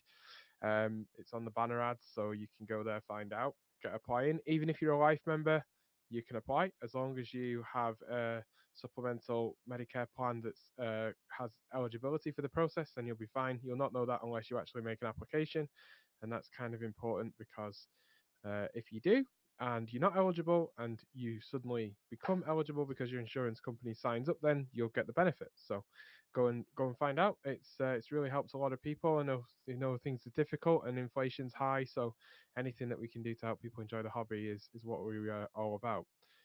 The next thing is the cards. These are the rack cards. So we updated all of our membership benefit information ready for our 90th anniversary year last year. Big thanks to Lucy and Fred for putting these together. There's also one for your division or region that's a template that's been shared out to the regions. It's a PDF that you can edit, although it's a lot easier to do it in Canva, but that's a whole different story. But you can go there and get these. You'll see these at train shows. If you've got collateral packs and you apply for them from headquarters, you'll receive these in the post now. And you can use them. So it's just a bit easier. The idea is rather than having a trifold leaflet and trying to squeeze everything on, everybody really has a different why for joining the NMRA. So there's a different card for different types of benefits. So that's whether that's social benefits or fellowship, whether that's discounts, whether that's the publications that we do, or education, or just a general information about the NMRA that's all there in those cards, and you can select the different cards for the person that you're talking to and give them to them rather than giving them a trifold that has all the information buried in it. So these have been really well received, and these are now available. Then I suppose the biggest thing of any year in the NMRA is the awards that we give out, the achievements that people make or reach. And in 2024, there was a few, the standard sort of national awards. We want to call out Frank, our CFO. Frank Kosh received a Fellow of the NMRA Award. He's already an Honorary Life member. He's done the Achievement Program. He's the National Chair of the Achievement Program for years and years and years. Absolutely fantastic. I gave out well over 20 President's Awards for service to the organisation, just recognising unsung heroes all over the place. There's just one of them from the Rocky Mountain region. And we also got, look how many MMRs we got. Well done to everyone if your name was on that list. We want to call out Connie Coy there, who did her MMR in the 3-rail O scale, or O gauge, I suppose, but it was scale. And we've got Craig Mackey there from Australia. Quite a few names there on that list that I've been had the pleasure of meeting and working with. World Edis there as well. So really, really good. I hope we see even more names on there next year, but that's a really strong list. That's probably, I think year on year it gets stronger. Also, I am MMR 680. That was only in 2021. We've got MMR 780 Dave Adams now. So fantastic. We've jumped 100 more than since I got my MMR. So all good. Hopefully that continues and we can recognize you. If you think that there's somebody out there that should be recognized, then get in touch and we'll make sure that we evaluate that. So watch this space. There's many more awards hopefully going to be popping out this year. We also had the big event of the year is also always the national convention. If you've never been to a national NMRA convention, then there's no time like right now to go register for this year, which will be in Novi, Michigan. But fantastic stuff. Loads of modelling. There's Marty there running some trains or looking at his phone, not quite sure which, with some pictures there from the contest room. Even more modelling, real trains, people's layouts, big banquets and social stuff, tours, you name it. It had it. It was great. It was really, really nice to be in Long Beach. Great location, right down by the sea there as well. It felt a little bit like home, just a lot warmer. And then the interchange, the NMRA interchange, is now well over a year old. Not quite 2 yet, but she's definitely walking and she's talking. And there's now over 1,000 members of our online NMRA interchange community. So if you're not there, get there. You see, there's lots of events that go on there. We've pretty much opened up the planning for things like Springfield and different conventions. So you can go and sit in and see what goes on and see how people do things in different parts of the world, different regions of the US as well. The Aussies are always in there. They love it because they're obviously geographically challenged by being so spread out in such a big island that they've got there. But yeah, fantastic. Go enjoy the interchange if you're not already there. I'm sure there's a watch party going on right now. There's hangout rooms where you can talk and voice and stuff like that. There's places where you can ask questions, and there's a whole group of people that you've never met to help you with your modelling. So go there. And then I suppose the biggest thing, we'll start going into what's happening this year. It's our 90th anniversary year. The NMRA is 90 this year. The British region is 80, and the Sunshine region is 65. So finally, retirement for the Sunshine region. No, only kidding. Don't panic. Don't panic. Don't panic. The Sunshine region's not going anywhere. But finally has received its retirement benefits. So all good stuff for the NMRA. It's all kind of started already. We're now on the 4th of January in the US, 5th of January in the rest of the world. So we're already in our 90th year now. The first event that we're going to do is at Amherst at the West Springfield at the big hobby show at the Big E. We'll be there at the end of this month, on January 25. You'll be able to meet the national team. You'll be able to meet the NMRAx team, or at least the majority of it. So Speed will be there, Brad, Martin, John, myself, and a few other people. So get along there if you can. If you've never been to that show, you really should go. It's even if it's just once in your life. It's 8.5 acres of model trains, and it's absolutely fantastic. You'll walk your feet off. You really will. Our actual anniversary, though, is Labor Day weekend, and we'll be looking for our regions and divisions to get involved here and organise events, hopefully around Labor Day weekend, but anytime really. I'd like to see every single region, division, club that's out there do something to commemorate the fact that we're 90 this year, even if it's just a bit of cake. Sponge and a bit of jam and a bit of icing, and you'll be all right. So go do that. We'll round the year out with Trainfest in November. And we'll talk a bit more about that in a second. So in January, there we go. There's the dates, 25th, 26th. We're at the Railroad Hobby Show. Then in July, we're in Novi, Michigan for the National Convention. Bit shorter this year, more affordable location. Even if I think you're probably going to struggle to get into the convention hotel now, but don't let that stop you because there's like 20 hotels right around the parking lot of it. So lots of different prices and choices, different brands of hotel if you're into different chains, if you've got your points or whatever like that, it's all there. You can use different hotel. I think there's over 350 people already registered, which is a really strong number for January. So that should be good. I think we'll be aiming at way towards 1,000 people there. It'll be a great convention. Lots of layouts. It's the Motor City, so don't forget a car. And then the National Train Show will be rounding that off at the end of the week there. Labor Day weekend is actually the end of August because it's the first Monday in September in the US. So that'll actually be that Monday, so it's kind of a bit earlier, but it's there, so please be thinking about that. And then we'll be rounding the year out with Trainfest, so we'll be bringing Trainfest back to the Wisconsin area, to the southeastern Wisconsin area, to the Milwaukee area. Trainfest was a great show, very, very popular in the Midwest for a number of years, run by the Wise division of the NMRA. For many different reasons, it became difficult for the division to continue to do it. We want to see it come back. Milwaukee is an important part of the NMRA's history. It's where we were founded. It makes sense to us that we try to bring this back. It may or may not work, but we will have an effort. We'll make an effort. Train shows and running train shows is difficult. It's very expensive post-COVID. Venues have got more expensive. Everything's got more expensive, and it becomes very difficult. So we're doing our best to bring this back, and then hold it annually. As an annual event. We'll be looking for volunteers from all over to come and step forward. If you want to get involved in helping bring Trainfest back, then please contact Jenny at headquarters, our head of meetings and trade shows, and she'll get involved. There'll be information going out to the modelling press really soon. We're just working on updating the Trainfest website with all the latest information, and just to celebrate the fact that this really is a festival of model railroading rather than just a train show. We're also hoping to hold a mini RPM meet in parallel at the same event. So we'll be engaging with our RPM friends. And the NMRA, if you didn't already know, the NMRA sponsors by providing insurance to almost all RPM events across the world every year. So, we are very heavily involved. There's not a us and them situation with RPM. The RPM the insurance for all these RPM events is mostly done by the NMRA to help them. So that's all good. So yeah, look forward to Trainfest. Keep your eyes on for more information. We'll put more information out through NMRAx and other avenues as it comes available as we get closer to November. Oh, that was a funny noise.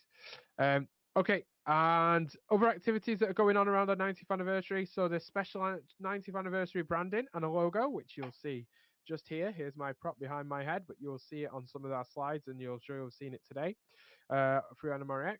That logo will be going out to all the membership in the e-bulletin, which is due out imminently. It was due on the 1st of January, so she's a little bit delayed, but she's on her way. And then you'll be able to use that logo on all your local things. There will be some special merchandise and cards through closer towards the middle of the end of the year. There's a whole series of special articles running in the NMRA magazine. They've already been running from January, which came out in December, just the way that works. Hopefully we'll get some NMRA ex-presidents to guest the president's car, but I haven't had anyone come forward yet. I'll figure that out. We'll see who we can get. Marty from NMRAx is interviewing key figures from our history, and he's doing a whole series on NMRAx about the NMRA's history. And we will hopefully, before the end of the year, launch our new NMRA membership system and new website. So all happening, all setting us up for another 90 years of success, hopefully. So that leads me into what else is happening in 2025 around the NMRA, particularly at the national level. So the new membership system is the biggest project the NMRA has done for a very long time. Our headquarters infrastructure is aging. Many people will know and have probably experienced pains with sorting out your membership, your renewals, finding out information about what you've done in the past if you've lost your AP information and stuff like that. Our headquarters team is great at finding that information for you, but it can take a little while, and that's literally because the infrastructure is just not there. So we'll be putting in a product by a company called Association Sphere. It's a internationally recognised not-for-profit membership system that involves us taking data from multiple different sources that we currently have and moving it all together into one place. But then that allows us to integrate the online store, the website, potentially in the future all of our other digital app accounts, with the probable exception of Discord, but definitely the NMRA magazine is on the list, and integrate that so you'll have one user, one password for everything. So that's where we're going, but it will also mean that we can provide direct access to membership data for regions and divisions, so they can be in contact with you, and they can know that you've moved address, or you've changed your email, or you've changed your phone number more often and more frequently than they currently do. Currently, we send a spreadsheet to all the regions every month. Imagine how labor intensive that is, but all that should be going away with the new membership system in the spring. We also allow more self-management of your membership information. So currently, you can only the way to change your membership information with headquarters is either drop them an email or fill in a web form. We'll allow you to just go in and make those edits and changes yourself, and it'll be instantly updated. So that's what we're working on. It's a huge project. I cannot begin to try to describe to people that are not in IT how difficult and how big this is. It sounds dead simple. It's not. If you've ever moved house across the country, or moved from a bigger house to a smaller house, that's kind of what this is. Or you've met a partner, and they had kids and another house and you consolidated. That's kind of where we're at. That's kind of the pain that we've been going through over the last sort of 9 months with this one. So it's nearly there though. So it'll allow us to manage your membership more effectively. It's definitely going to improve our communication. It will enhance and improve the accuracy and speed at which we can obtain our data. We'll be using it to plan and set up and manage events at some point in the near future. So registration and things like that for conventions will be there. We're going to get a better picture of your member engagement through one centralized place. So we'll be able to see how you are, what we're doing, what we've done with you, how you're getting on with your AP, etc. And then there'll be immediate and instantaneous reporting for regions and divisions, which will be huge. Never have we had that before in the NMRA. So also this year we'll be launching our new vision for conventions. So it's taken a while, but then you got to understand there's a huge lead time with organizing something as big as a national convention. So 2025 is the first year where we've had the national convention in a smaller location, what we would call a smaller city. Not that Detroit is a small city. I don't want to offend the people of Detroit, but Novi is definitely not downtown Detroit, and that's the kind of where we're going for. So rather than being a downtown location, being a little bit out, smaller city. So you'll see us, we're in Novi this year, we're in Chattanooga the year after, we're in soon to be announced the year after that. And it's just around us shortening the convention so it's more affordable for you and your family, recognizing that people's time off, not everybody's retired, so people's time off, time away from family, and maximizing the benefit and the value for money that you're getting by going to a small location where hotels are cheaper, food is cheaper, transport is reasonably cheaper, maybe a little bit more expensive if you're flying in, but being able to get around is easier. And still have all the great experience and benefits of a convention. So we're also looking at supporting host committees. We recognise that in the past we haven't really been as supportive to host committees as I think we should be. So we've established a new team of volunteers under Jenny at headquarters, a whole new committee for meetings and trade shows to support and take away as much of the repetitive work that happens every year back in-house to national to help. We'll be providing more digital tools to run registration. We already provide event. I can't think what it's called now. We already provide an event software for registration. Event Squid. There we go. I remembered it. Event Squid. But we'll be doing it through the membership system going forward. So that will help because then we'll know what you've done previously and we'll be able to say, do you want to do this again or do you want to do something different? We've got a whole committee being established of future and past chairs to share lessons learned and best practice. And ultimately, we want to reduce the burden on local volunteers. So when I became president, we had no future conventions after 2023. I was left with an empty book, which is not the way it's supposed to be. We're supposed to be thinking about these things 5 years out. So now we've got convention committees that are putting together conventions or bids for conventions right out into the 2030s. So that's great, but that doesn't preclude anybody from stepping forward and thinking about doing a convention. So if you think, oh, hang on, if we don't need to have a huge city location, my smaller city is really suitable. There's loads of great layouts. There's loads of great rail fanning. This is an affordable, great place for the NMRA to go. Then get in touch with us and we'll see what we can do and work that out. And we're looking at anywhere in North America really. So get your thinking caps on. The biggest thing that we've done in sort of 2024, we made the transition. Frank stepped back from being the national AP manager after a number of years, and Ray Persing was kindly relocated back to the United States by his employers, and so Ray has taken on as the national AP manager. And one of the first things that Ray and the team have looked at is making some changes to the Structures Achievement Program certificate. So we are in a situation where a lot of people are living in smaller buildings, smaller houses, not necessarily having houses with basements anymore being built, potentially in condos, and making small layouts, whether that's modules or whatever. And that means you sometimes you're making structures that might be called low relief or half of a structure. Okay, not modeling the entire structure because it just won't fit. You just don't have the space. So the old structures AP rules didn't allow for a structure that wasn't complete, i.e. had at least 4 sides and a roof. So now we've defined that you can, up to 3 of your 12 structures, up to a quarter of them, maybe low relief. It defines as any structure that's modelled without one of its key walls. is what low relief means. There has to, though, be at least 10 scale feet of depth of side and walls and roof. So you can't just have a flat building face because that's a back scene. That's not a building, that's not a structure, that's just sticking the side of a building on a back scene. Flats with no roofs or side walls are just not considered. But if you wanted to model the inside of a warehouse, look through the warehouse to see the layout beyond, for example, then this would allow you to do that. You've always been able to do that, but this would allow you to then enter that structure into your AP. So it's a big change. The next big change they brought in is they're in the process of uploading fillable PDFs to the NMRA website, which will mean that you can fill in your AP even easier. You can do it on a mobile device rather than needing to have a laptop, have a computer. But talking of mobile devices, Speed and the IT team have been working on an app for AP and moving AP into the digital age. So moving our education program onto a mobile app.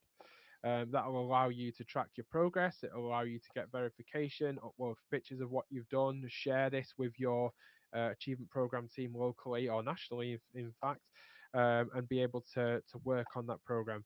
It's not yet where you're able to mentor each other, but the world is our oyster. We can add more and more to this as we go. But really, this is give you the ability to track what have I done, what do I still need to do, and as you're making progress, you can upload your work in progress pictures. So when you get to the end of your achievement program, you'll have all that to look back on.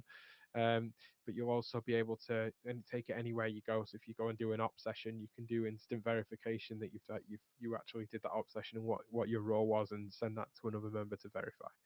So where's that out to? Well, this is a bit more about what it does. There's a nice picture of Speed and entering in about an op session, and you can also submit your work through it. But my slide has disappeared. Well, where we're up to is the app is in beta testing with a couple of regions, and people are trying it out, giving us some immediate feedback. Subject to how well that goes and what bugs and problems and gaps we find in that, because we can think how it might be used, but actually using it in anger is a different thing. Then that will be rolled out hopefully at some point in the next 12 months in 2025, and become the way that we track achievement program progress, and we can dispense with all the paperwork. We won't be removing the forms, because I know that a lot of people do use them and they're important, but we will be moving on that journey towards not having forms and this being a paperless system.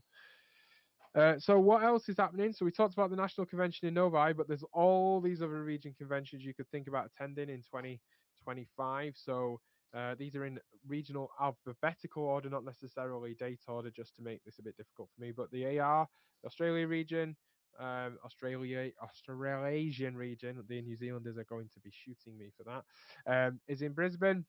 Apparently it's in an aircraft hangar. August 22nd to the 24th. The British region is at the Derby Conference Centre.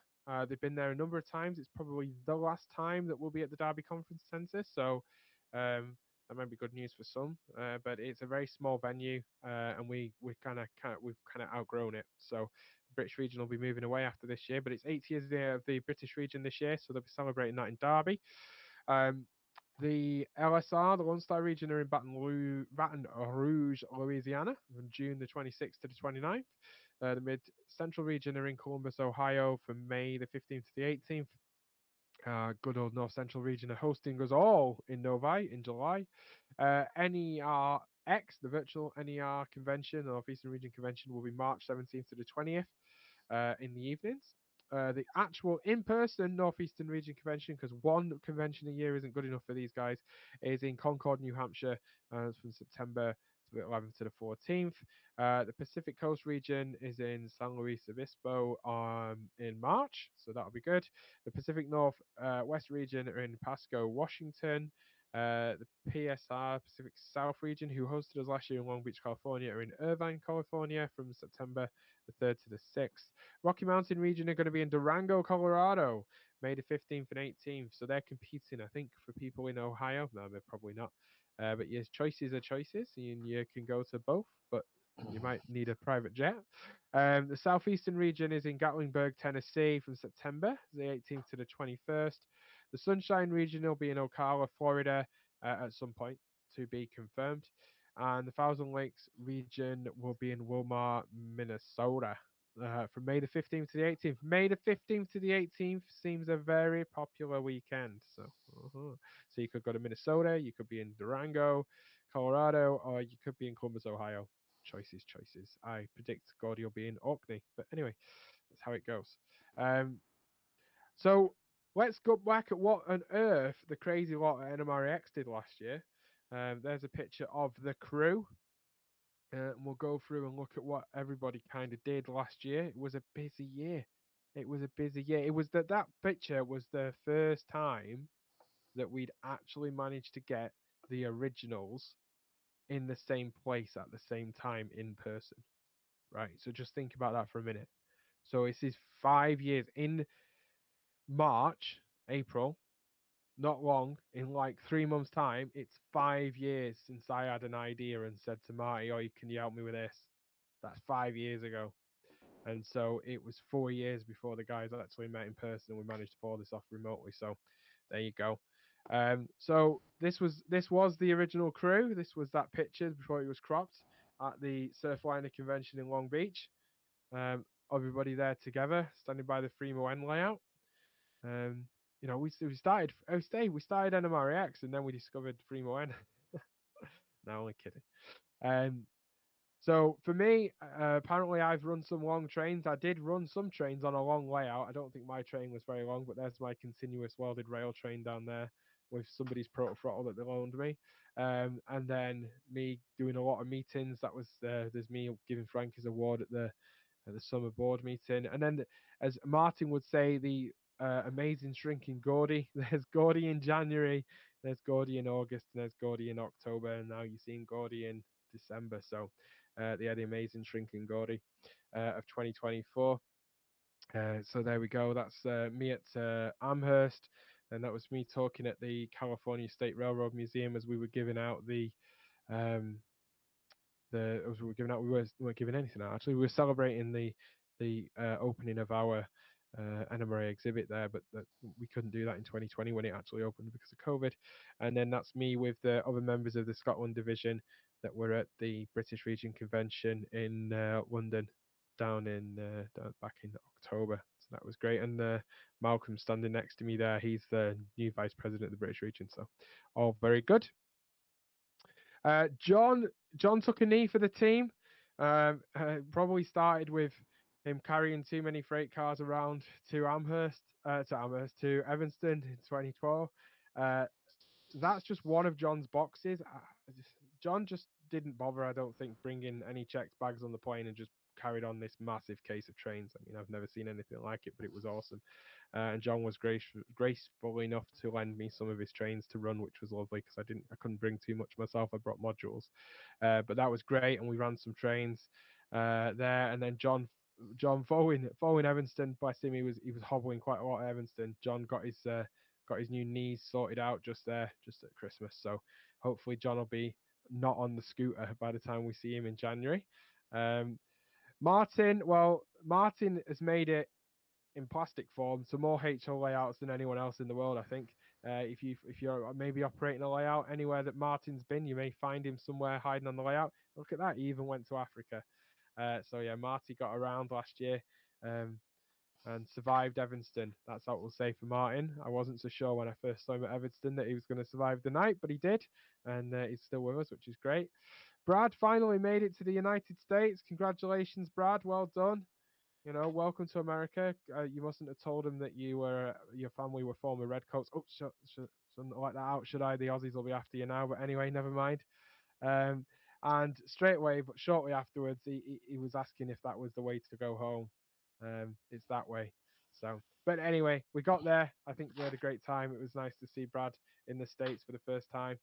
It'll be even better to see you in January at Amherst and watch you pop your Amherst cherry. That's always good. So the first time when somebody walks into the train show in Springfield for the first time and manages to just about finish the first building, and then you say, well, there's 3 more to go. That's always a good moment. Speed operated at 170 op sessions. 170. That's more than one operating session every 2 days. think. Nearly. That's nearly one operating session every 2 days, and he's still married. It's amazing. So yeah, well done, Speed. You've probably done at least the 50 hours by now to get that dispatcher's certificate, so get on with it and put the paperwork in. Lloyd, we've not seen much of Lloyd because he's been on a boat. He's been out cruising, back-to-back cruises. Well done, Lloyd.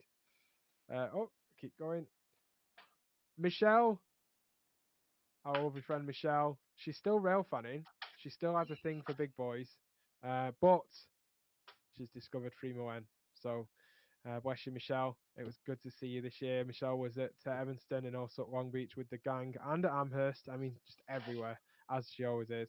And there she is with her modules that me and Speed helped bring together. Yes, there's the parking lot that I did for you at Kaiser Cole in Green Lane. There's the coal bins as well that me and Speed did for you. So just before we left to go out to Evanston, which was great. So yeah, that was lovely. Michelle had a lot of fun in 24, I think. So that's kind of the end of it. That's where your team was in 24. That's where we're going in 25. It's going to be a great year. Very, very exciting. Lots of things going on. More there than we could probably have fitted in a presentation. I could have talked more, I guess. I'm probably going to get told I could talk more, but I've got Martin to help me talk for a bit more. So there you go, Marty. Okay, that was great. That was quite a good, concise wrap up of 2024. I can't believe we did so much. Going to Evanston and going to Sacramento for the opening of the or the celebration of the third anniversary of the opening of the history of scale model railroading, which Charlie Getz and his team had put together, and unfortunately in 2020.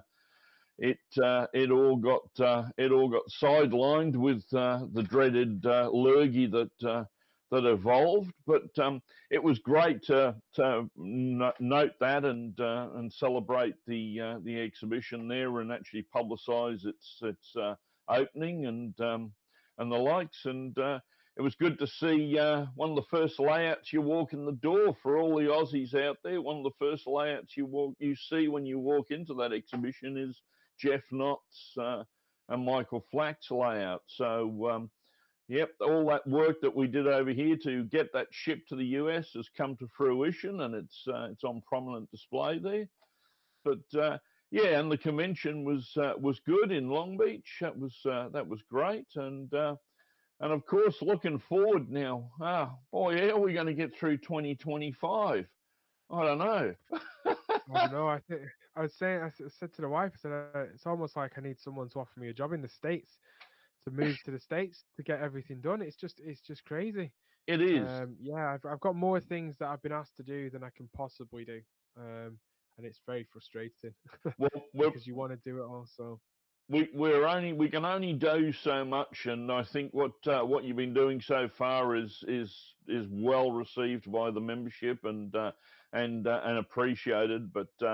But anyway, looking forward, I mean this rollout of the new membership system, I believe, is going to be a big one of the biggest things in 2025 to hit the deck, and being on the board and seeing some of the problems that we've got in actually rolling this system out. I mean, I didn't realize the membership system was, we had so many members actually listed in the membership system. So just the data filtration to get the members in there is astronomical. I mean, the team that's working at head office to go through that are really take our hats off to them, because that's a monumental job to filter that data down.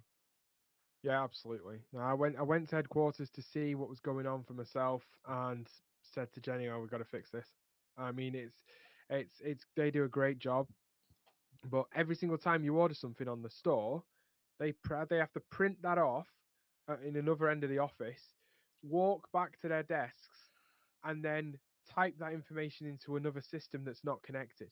Yes. And then go back into the web system and process your order, and then go to another web system to print off the labels to do the shipping labels, then actually pack your order, stick the labels on it, send it, then go back and update those 3 different systems that they've just done to say that it's been. It's like crazy. Nothing talks to itself. Yep. The AP records. And you think we've got to keep records on everybody, because if you drop your membership for whatever reason, but you come back in 10 years' time and want to pick up your achievement program, and we've lost all the records, we're stuffed.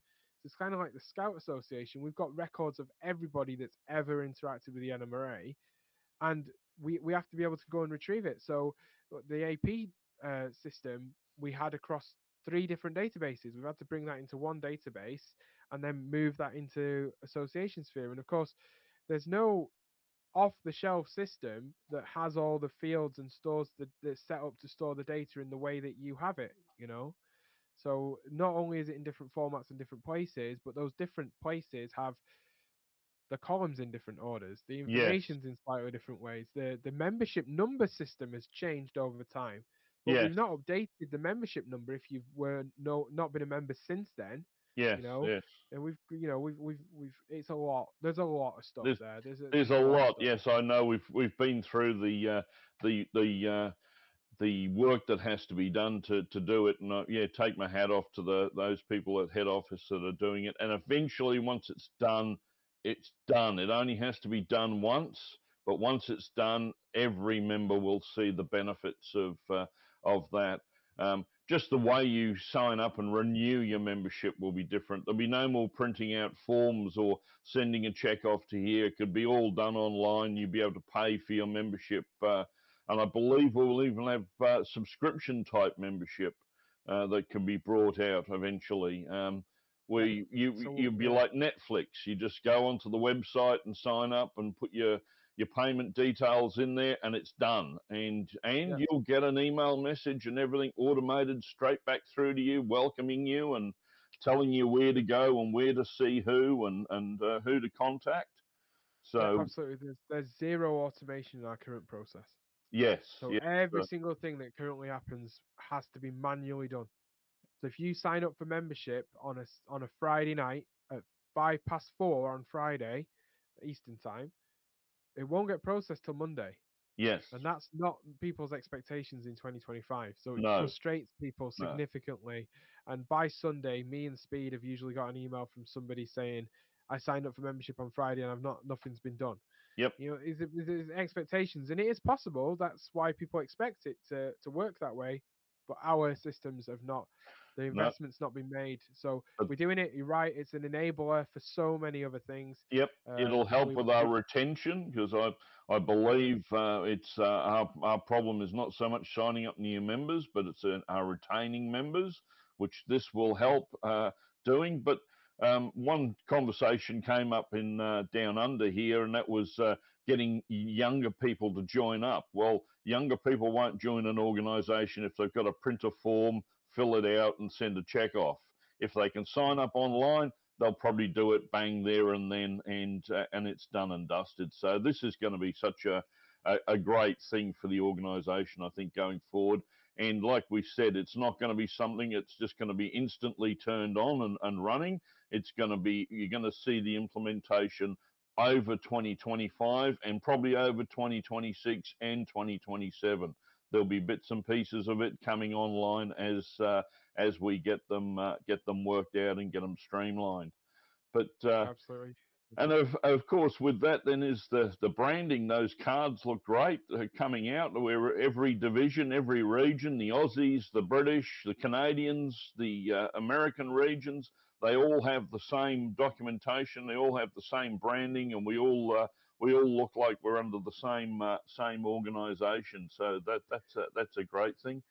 Let's have a quick look over here on. You're right. So the cards, there's the standard national ones, but then each region and division can develop its own. So you say, here's all the benefits you're going to get from national, and then here's what we do. Here's how we add to that. Here's there's the cherry on top of the cake. This is what we do on top. This is what we do locally. But it's funny you mentioned branding, because there is a project underway. People notice it. The purple means no. I just picked a neutral color, right? Purple was the best. I didn't want to use gold or silver because it's not silver, and gold we probably need to use for our 100th, right? It's very much associated with 100 years is gold. So purple, neutral color, 90 years. And this isn't a new kind of look with branding. This is just one off for 90 years anniversary. But there is a project going on. We have engaged a branding and presentation company who will be present at Amherst. They'll be interviewing members of the public. They'll be interviewing members. They'll be interviewing the board as well at the Railroad Hobby Show. They're called FODA. Not that anyone needs to really know that, but their agency is called FODA, and they'll be coming in and they'll be working with us over the course of the next few months to look at what does the NMRA need to do to position itself for members of today and going forward. It may or may not result in a new logo, new way that we describe ourselves, but it's still the NMRA. It's Yes. just that we'll be making sure that people know what we are. People recognise us. The rat cards is all part of this problem that I'm trying to solve. If you just flick back to my slide of the region conventions, I had all the different region logos on there. They're all different. The majority of them, unfortunately, have our old logo that's like 15 years old since we changed that now, and it's still got the old logo on there. Yes. It's not consistent. People don't recognize what we are and who we are, or that this group here is still part of this group here. So we've got to kind of fix that. If we really seriously want our organization to still be here and grow, then it's the end of what we used to know, the way that membership systems used to be, the way that people used to behave. It's not 1935 anymore. It's not even 1995 anymore. So we've got to move forward. That's what we'll be doing. So Yes. any questions in the chat there? Yes. Yeah. Well, I was just going to add to the card comments that people out in the regions, you guys out there can change and modify these cards to suit your own information. All we need, and we'll actually provide you, the National will actually provide you the training to show you how to use Canva to modify the cards to reflect your own information. All we need you to do is make contact via your RAC representative of who wants to do the artwork and change them. And we've got training packages put aside to show you how to do that. So that's contact your region president. Yep, just don't think that what we've put out there and what you see on the RAC cards has to stay. It can be tweaked and altered to suit your own region. So the Australians, any of the different divisions, they got different information in there. They can change it and modify it. That's the reason. But what we've got is we've got the same kind of card. It looks similar. We don't have different colours and all the rest of it. That's the main reason that we're doing that. So, yep, everyone out there. So let me go over and have a little look at the chat and see what we got. Let's see. We got the first question here come from Sean, and it was, what is or are the best ways to become an MMR? Who should I contact, and what and when are the requirements met? Well, I'll let Gordy have a chat about that first up, and then. So the first thing to do is ask your local division who is responsible for your achievement program in your local division. If it's not your local division, at every region level, there is an achievement program team, and they will help you and point you in the right direction. Because what we would want to do is provide you with some local support to talk through the program with you, look at some of your models, give you some advice, see where you kind of at, see where you need to, what you can work on, show you what you need to still learn and what you're already at, because everybody's at a different level. Model railroaders are like every job man basically, or woman. So you can do electronics, you've got track, scenery, structures. You might be great at painting and weathering, but your structure is like the crooked house, so we need to work on that bit. Or you might be great at electronics and terrible at painting and weathering like Gordy is. So the electronics and the building track I find it dead easy. Love it. Laying track and ballast in it, my nemesis. And I'm an MMR, so it's all about just identifying where you are in your model railroading journey, where you need extra support, and then making sure we line you up with that extra support. In terms of when's it ready for assessment, the first thing to do is to think about doing your golden spike. Just show somebody else you're modeling, right? And then think about doing assessment. And the best way to learn about doing assessment is to assess somebody else's models first as an assessor, or observing the assessors, because then you'll learn what they're looking for. Then you'll learn what really good looks like. And then you can think, is my modeling there? Have I missed some stuff? Do I need to go back and think, no, next time I do a structure, I need to remember to do the downspouts and the gutters on the side of the building, or whatever you call to catch water, or actually there would be an outside light on that building, I need to do it, or I really need to weather stuff because all my stuff looks too bright, or I'm using the wrong paint color, or it's a wonky house, So it's that kind of stuff. It is a process. It doesn't take very long. There's a gentleman called Benoit in France, who came over to the British Region Convention not 24 but 23. Brought a couple of models. The guy is an exquisite modeler, and he's made an N scale version of exactly the same scene and place that Boomer Dioramas is making on YouTube, and it is beautiful. His layout is beautiful. His modeling is fantastic. He came over this year, brought more of his models because he knew now what was going to be good enough. He knew what wasn't going to be good enough, and he walked away with 6 achievement program certificates. So he did it the right way. Bring a couple of things or just nothing first. Meet with the team, understand what they're looking for, and then the team will help put in place the support and training that you need. If you come into a national convention, though, what's a really good way, if you've never done any modelling before, is to go and sign up to a Modelling with a Masters program. There are more and more of these at regional level now, but they're always at the national convention. Come along, take part in one of those. It's taught by master model railroaders, and just by doing a step-by-step structure or scenery project, whatever the project is, with Clark and the team, you'll suddenly start looking at modeling in a whole different way, and you'll start appreciating the level of detail that goes into it. So there's many different ways to get into it, Martin. Yep, I'd agree with the modelling with the masters. I'm a bit like Gordy. They give me anything with a soldering on, it's all right, but they won't let me near anything with a paintbrush because apparently I make it look like an avant-garde artist. There's paint everywhere, but that's my weak point. But the other thing I'd like to reiterate, Sean, I don't know whereabouts you are in the world, but you don't have to model the US prototype to gain your MMR. Out here in Australia, we've got quite a few MMRs who have modelled Queensland Railways, or an Australian prototype, or a British prototype, or a European prototype. So all it's the skills of doing the modelling. It's not so much the actual prototype or the model that you're actually doing.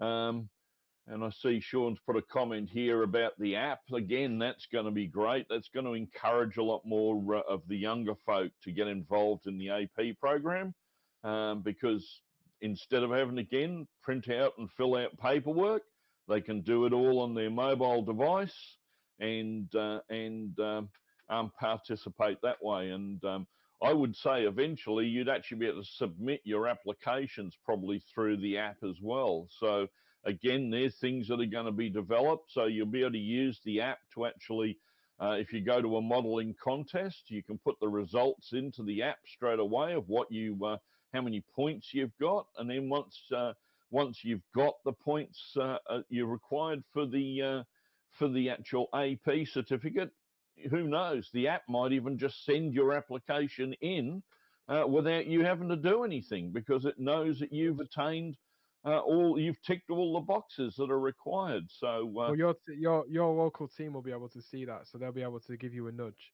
and say, send it forward. But the thing is though as well, Martin, if you were say living on a rock in the North Atlantic, because you're an NMRA member, it doesn't matter that my AP team are in London, 850 miles away. I have the interchange, so when I did my MMR and I finished my MMR during COVID, which made things even more difficult. But I was able to interact through the internet with teams all over the world that are AP people, because the standard is the same everywhere. Exactly. You need to get your models assessed by your local team, but the standard is the same everywhere, so you can get advice from anyone that you can connect with. And I had one of our AP assessors in the British region remotely running trains on my layout to prove it worked. I Yes. said, how are we Yep. going to prove that this works? I said, you're going to run a train, here's an IP address, you know? Yep. And so through the NMRA interchange, which you should sign up for, there's loads of channels there about different aspects of modeling. You can get advice. There's channels just specific about the achievement program that are monitored by Ray and a few of the other people in the team. And so you can get that support anywhere. So You know. if you're a model railroader in Cullen in Western Australia and your AP region chairman is located in Sydney, Australia, it's only about 4.5 hours in an aeroplane to get from one place to the other. You can do it all online. You can run the trains. You can do all those sorts of bits and pieces. Let's have a little look. What do we got here? Dan. So Dan, I think, was putting Dan's model railroading journey was, I think, making a comment about the grouper program. You're saying the benefits up to $130. Does that mean membership dues are increasing, or do eligible folk get reimbursement for other NMRA costs? So maybe going to a convention or something like that. So the benefit's been simplified. So if you sign up for Grouper now and you're already signed up for Grouper, then you will receive a $50 immediate payment. So they'll all be going out now for the first of the year, and then you'll receive $20 top up every 3 months to support you with your model railroading. And they'll go through. Does not mean that membership dues are going up. That is just what the benefit that's been negotiated with the insurance providers is. And it doesn't need to be receipted. All that you need to do to prove that you've used that benefit is tell Grouper who will then tell your insurance what you've done. So I've done an up session, I've built some models with my friends, I've gone and attended NMRA events, I've gone to a convention, whatever it is. The money is there for you to spend as an NMRA member on whatever you want to support your hobby, whether that's hotel expenses, fuel, model supplies, or your membership, right? That's what it's there for. And the reason why it's been increased is twofold. One, because it was negotiated to be increased with the insurance providers, but also because we recognise that some NMRA members are also members of 100% NMRA clubs that have additional fees and dues beyond the $68 to be an NMRA member. And so the benefit's been increased to help cover those costs as well. But you don't have to tell us what you spend the money on. Just enjoy it, use it, and engage with the hobby and the NMRA. That's why I've done it. That's what it's there for, and it's great. I think it's one of the best things that I've been able to bring to the NMRA in a long time. You know, Exactly. I really hold up the NMRA magazine, the digital magazine, as a great achievement. Big thanks to Riley and Speed and the other people that helped bring that about, or helped me bring that about. But the Grouper one, I know it doesn't apply to everyone. I know it only applies to certain eligible people in the United States, but those people it can help is fantastic that it helps Exactly. them. So, I think it's great.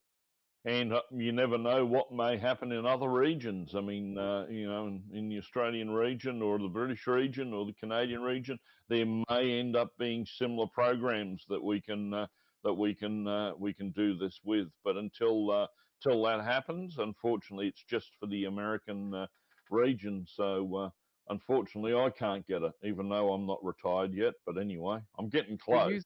But use it. If you're eligible, use it. You'd be mad not to. Yep. You'd be mad not to. We got a message dropped in here by look at this. Lloyd's telling us he won't be at Springfield because guess where he's going to be? Cruise? On another cruise, yeah.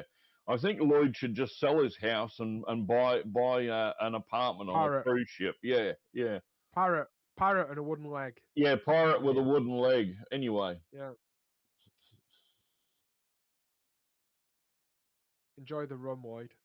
Okay, someone put a question in here about how will information get to the divisions. Sometimes there's a lag before new ideas are taken up. Well, hopefully that is going to be addressed by the new membership system, Association Sphere. Again, there's going to be portals there for each region and each division to be able to jump in. I must put a bit of a plug in here. The NMRA National has a RAC committee, the Regional Advisory Committee, which should have a member from every region attending. Because it's every region president, and every region president is expected to attend or send a nominated proxy, and that group meet every 3 months as a minimum. Sometimes they meet more often. That group reviews the agenda and what's going to be discussed at the board meetings in advance of the board meetings, and provides comments through the RAC director into the board meeting. So they get a direct say. That's how regions get a direct say, and by proxy, there the divisions have a say at the regional level as well. And it's worth saying, answering that question directly. How does information come out to the divisions? There is a number of ways that information comes out to the divisions. The RAC, or the Regional Advisory Committee, is one of them. We pass that information down to the region. They should be passing it on to you. But there's also all of our marketing material and social media messaging and news from the NMRA gets posted in a Facebook group called the Regions and Divisions Resources Group. If you go and join that group, if you're a division leader, you should be in that group. There's only a couple of hundred people in there, so I know that not everyone's in there. There's tons of information in there. There's links to Canva. There's links to resources. It's a great place to go and find out information. But also, you should be reading the e-bulletin. Everything that we put out to the RAC goes into the e-bulletin if it's relevant to all members. Obviously, some of it's not. It goes into the e-bulletin. That's where its information comes out, and it goes. And I understand that change takes time. At local level, we don't expect it to be instantaneous. So sometimes we do contact members, all the members directly, but we can only do that to members that we've got email addresses for. And to be fair, that's about 2/3 of the total membership at the moment. So if you don't provide us with your email address and keep it current, it's hard for us to communicate directly with you as a member anyway. But we do send that information down.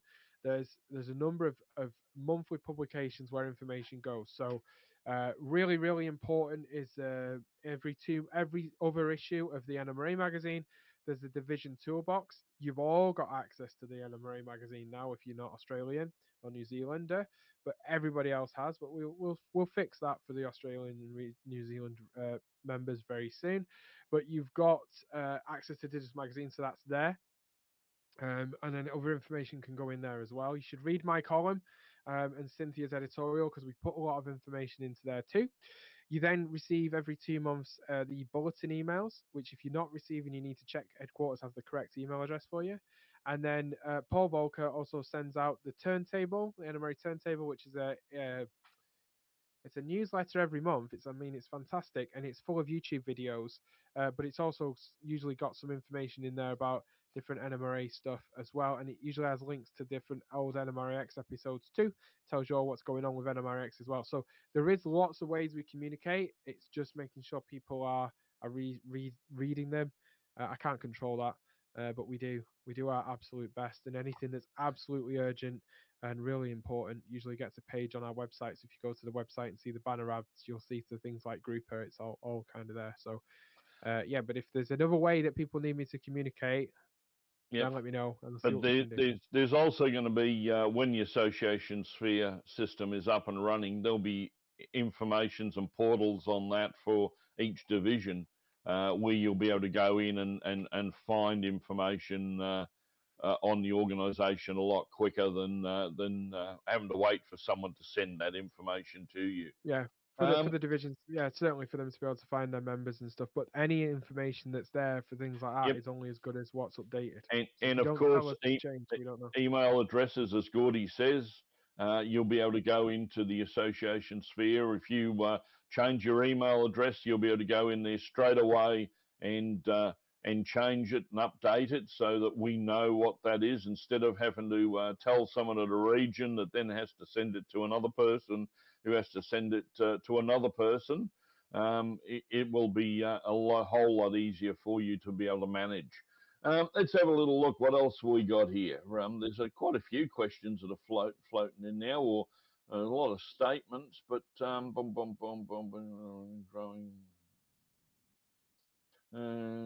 growing and retain. Someone said here, a comment of growing and retaining are an issue. Yes, I always feel that growing doesn't seem to be a problem. We always seem to be able to bring in new members, but retention, I think, is our biggest hurdle to overcome. It is definitely. There's a few things that we're doing around that though. So yep. You mentioned about subscriptions, so we'll just maybe touch on that a little bit more detail. So there is the ability in the US. The thing is, in Australia, Canada, and the British region, if you're listening, you need to implement your own solutions to these problems, right? Regions, because there's a different system there. But if you're in the United States, then there already is a way that you can manually sign up. So when you fill in your renewal, you can tick a box and say, I want to automatically renew. And headquarters will charge your credit card on file every year, and your membership will be renewed. And if it doesn't go through and doesn't process, then they'll contact you, and you can update your card details or whatever, because your card's expired. However, with the new association sphere, that should be a bit more seamless. And you should be able to update your card information on file yourselves. So if you change your card expires, you can update it. So you'll be able to sign up to annual payments, of course, and renew annually, which is how my membership works with NRAil and different places with people like that. But we're also looking at launching a membership subscription service. So $68, people might say that's not too much. That's less than a meal. I mean, Martin, I was terrified. I was having a look to see whether we could go for a Burns supper in Springfield, because there's a really nice Scottish restaurant. They're charging $95 a head plus tax plus 21% gratuity. Ooh. I nearly died. Ooh. Like, what? So $68 is pretty much less than that. Yeah. And that's just one bit of haggis. Like, honestly, $95 for haggis. Yeah, no, I reckon we go to Denny's instead. Yeah, exactly. But anyway, my point is that for some people, $68 is still a lot of money, especially in one go. So we're moving to a monthly subscription model where we'll charge you, say, $7 a month for 12 months, but you'd have to sign up for a 12-month subscription. So you'd be able to cancel it, but only once every 12 months.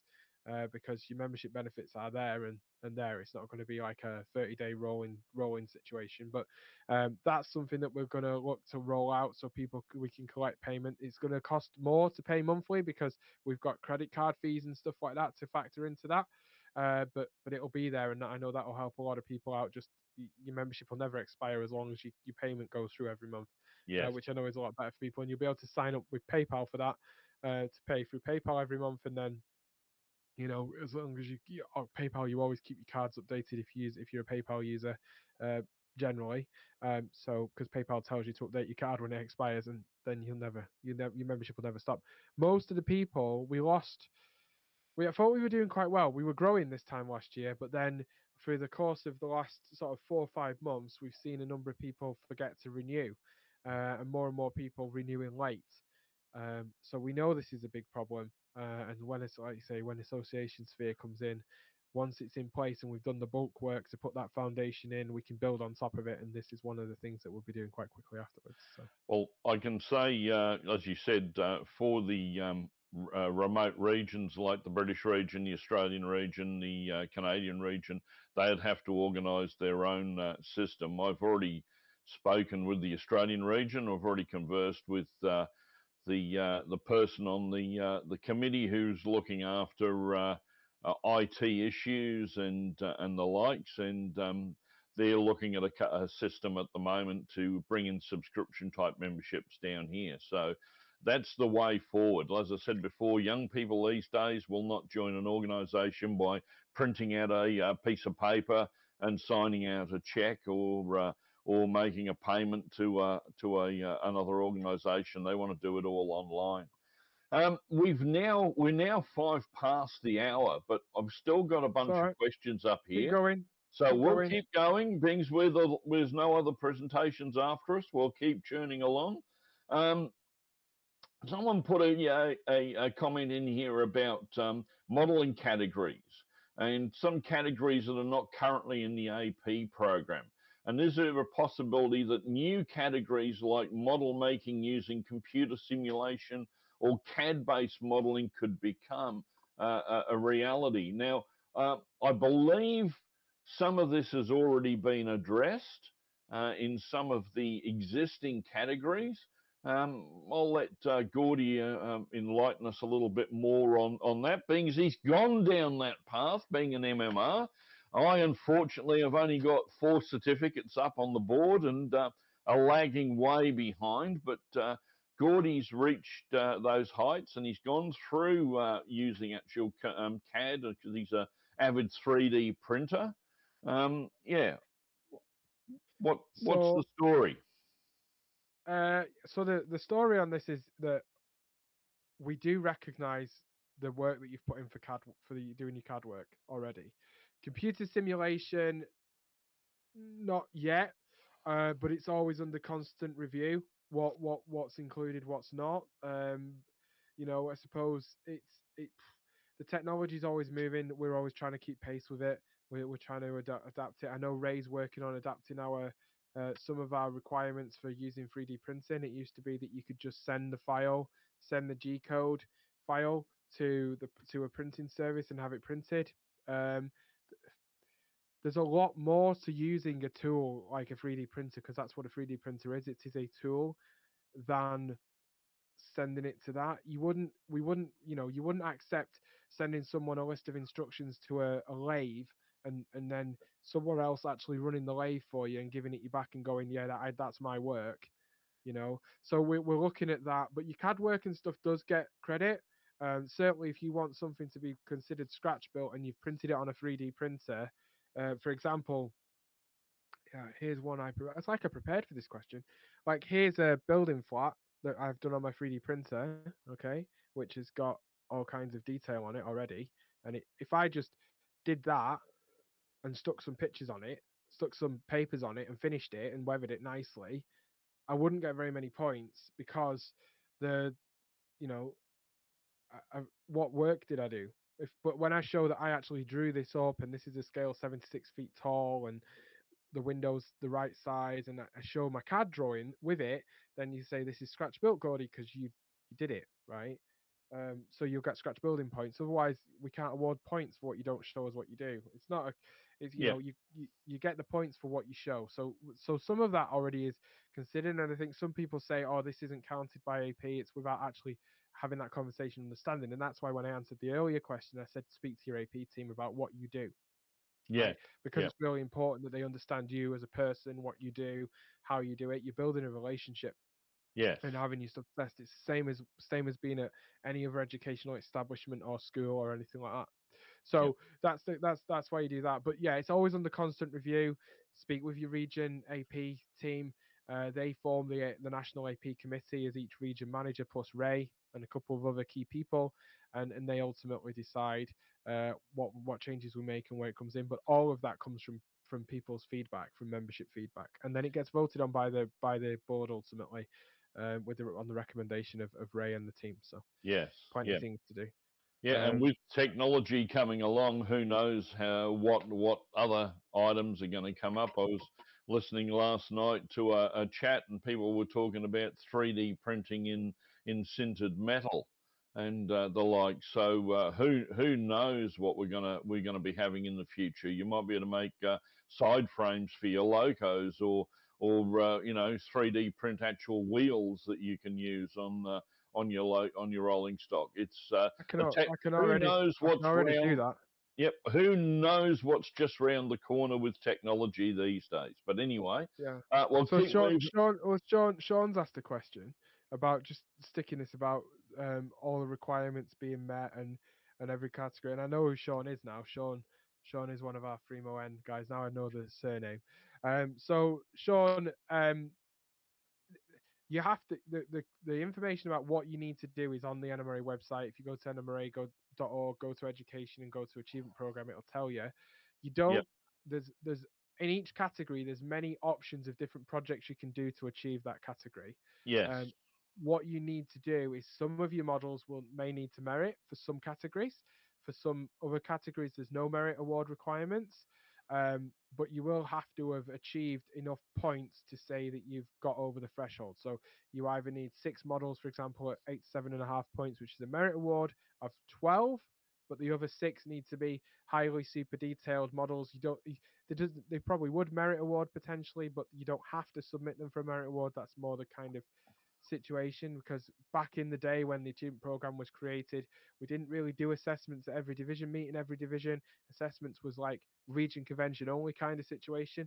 So there's a legacy of some of that. We don't want to overburden people with having to wait to get stuff progressed and done. Stuff you've already done counts too. So Yes. take it out and have a look at it.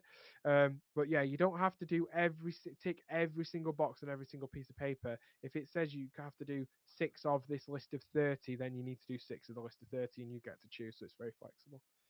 So hopefully that answers all the AP questions. Go on. Another well, it's more of a statement here. Someone said AP categories.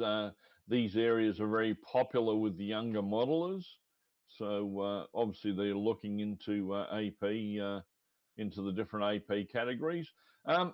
Someone here, Lee, has put down a question about elections this year. So every year, basically, the NMRA National Board has a election process and a turnover of different directors and positions. What's happening this year? Well, there'll be another election. So yeah, there'll be another election. So what happens is in February, at the end of January, in February, that's when the ballots will go out, and we'll ask for people to vote. And they'll go out by e-ballot. There's paper ballots, but mostly e-ballots. That will close for e-ballots at the end of February, and then we have a bit longer for the paper ballots to come in, as long as they're mailed in before the cut off. And then we'll do the tallying up, and we should know who our new directors are at some point in April usually. So that's kind of where we're up to. The NMRA magazine, which goes out on the 15th of January, will have all the candidate statements in. And this year it's a shorter wicket, I suppose. I don't know. What do you want to say? Shorter ballot. Yeah. Shorter number of people. Because the roles that are up this year is the Western District Director, yourself, the at-large worldwide Director, and I think it's the Atlantic District as well. So yeah, so there's 9 directors in total on the board. Every year, 3 of them are up for re-election. It's a 3-year term, and then every 3 years, the president and the vice president are up for election, and the president then appoints the secretary and the CFO. They're not voted on, and that's kind of how it rolls. So. Yeah, so the window has closed this year. If you wanted to be on the ballot, you're on the ballot. To be Western District Director ballot, you have to live in that district. So that district is west of the Mississippi. If you are in the Atlantic what did I say? District, then that is anywhere east of Newfoundland, and if up until a point where you hit Asia. So it's South America, any place that borders the Atlantic Ocean. So South America, any member in South America, any member in Africa or Europe, and then the Australasian Pacific District, which was last year, would be then like Asia or the Oceania, Australasia.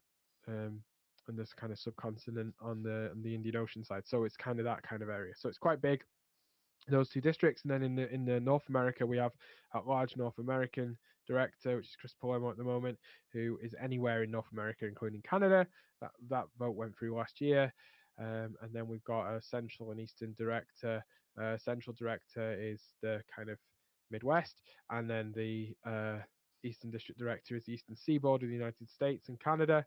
And then we also have the RAC director, who is the Regional Advisory Council director, which is voted on and appointed by the region presidents, so as their representative. So that was all the roles on the board. This year, like I say, it'll be Western District, Atlantic District, and at large worldwide, which is anywhere, which is Martin. Is at the moment is anywhere and everywhere. Any member in the world can take that role. It used to be my job for a period. It's been Martin's since I became president. And so that's kind of what's happening. So expect to see candidate statements, Lee, in this edition, the February edition of the NMRA magazine, which goes out in January 15th, and then expect to receive ballots at the end of the month. The board of directors will see the ballot committee report and they vote on that, and then the ballots will go out straight after that. So that's kind of where we're at. So. Cool. And for the Australian guys, all that information will also be on the website as well, so you can look it up there. Yeah, don't be sending in your ballot in Australia by camel train or something like that, though, guys. It takes a long time to get back. There's a lot of comments here. Like Canberra and use it a lot. It's nice to have an income relief along with eligible retirees for grouper benefits. I think we've talked about. There's a comment here about if you aren't going for MMR, you ain't worth SH1T. That's just not true. That's absolute crap. Yeah. Right. I don't care whether you're an MMR or not. That's a personal goal and a personal achievement. It doesn't make you a better NMRA member or a worse NMRA member, a better modeler, or it makes you a better modeler, but it doesn't make you a worse modeler than somebody else because they're not an MMR. That's absolute crap. And there's no we're not in the NMRA, we're only interested in people who are MMRs. It's not the case at all. It's just not true. Everybody contributes in their own way. As long as you're contributing in some way, whether that's being the person that brings the donuts, right? That's contributing to us all having fun and enjoying the hobby together. That's all we all really care about.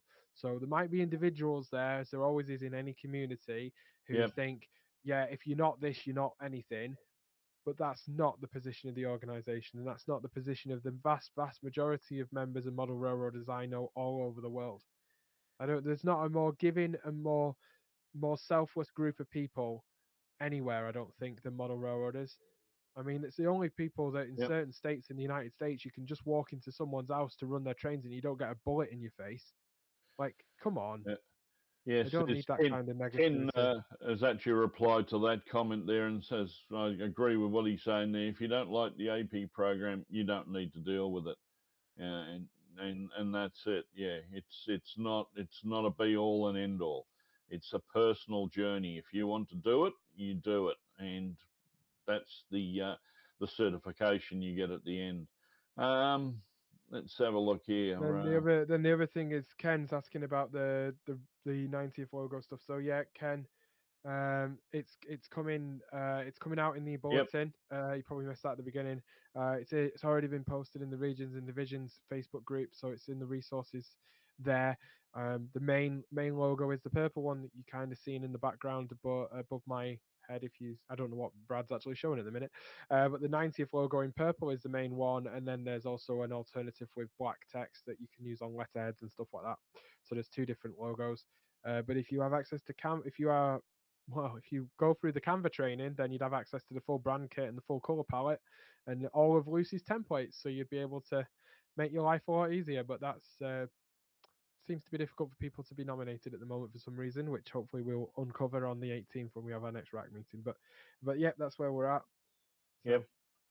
But I see that person has decided to drop his membership. Well, that's sad to hear, but I don't know why you're still complaining if you dropped your membership. I mean, anyway, I won't go down that path. Let's not go there. No. So look, I think we've got to the end of our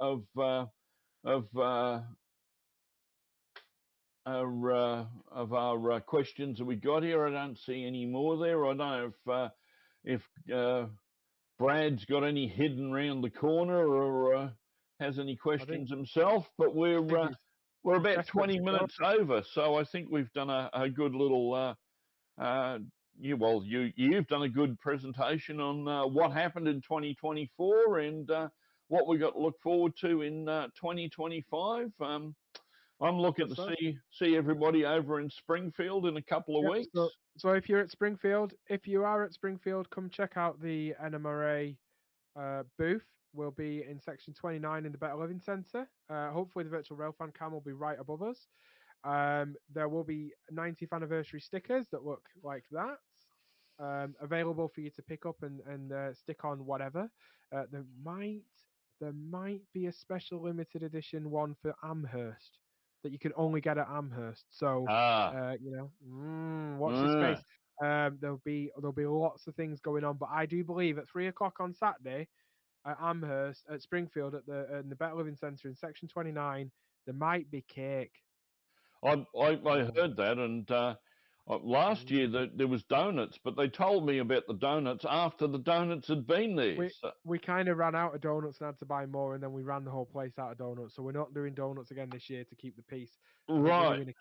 I think cake is the way. It's a big party, isn't it? We're 90 years old. That's right. So that's I might right. even what I need for do is get a decorated Zimmer frame. I think something like that, a bit of a walker as they call them in the States.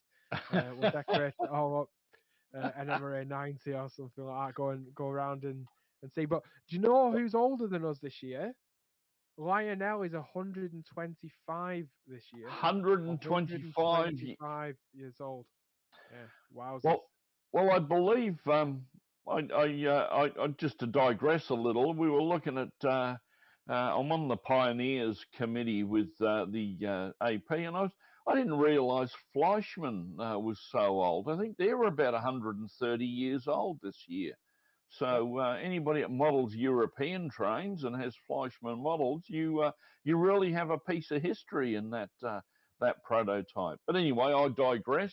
But no, it's going to be good. Springfield, we're again another rabbit hole that I've gone running down. That's why I never get anything finished, just because I keep running down rabbit holes. But I'm looking forward to Springfield, where it's about 3 weeks away now. I'll be getting in the big pressurized toothpaste tube to head over. I've got the Australian equipment here for you guys. I know yep. I know you didn't need these in Australia, so I've got these ready for you. Yep. I will bring over your NMRA hats. The Springfield hats. It's about coming from a tropical climate. It's the only time I ever wear the clothes that I bought to go to Springfield. They get worn once a year because in a tropical climate like we have here, we very rarely get worn. I see Speed's made it to the operating. Well, he's probably at an op session, but we should probably wrap it. Let's wrap NMRAx up, and then we'll pick up the op session. All right. Not a problem. Thanks very much, Gordy. See you in a couple of weeks, and catch you all later on.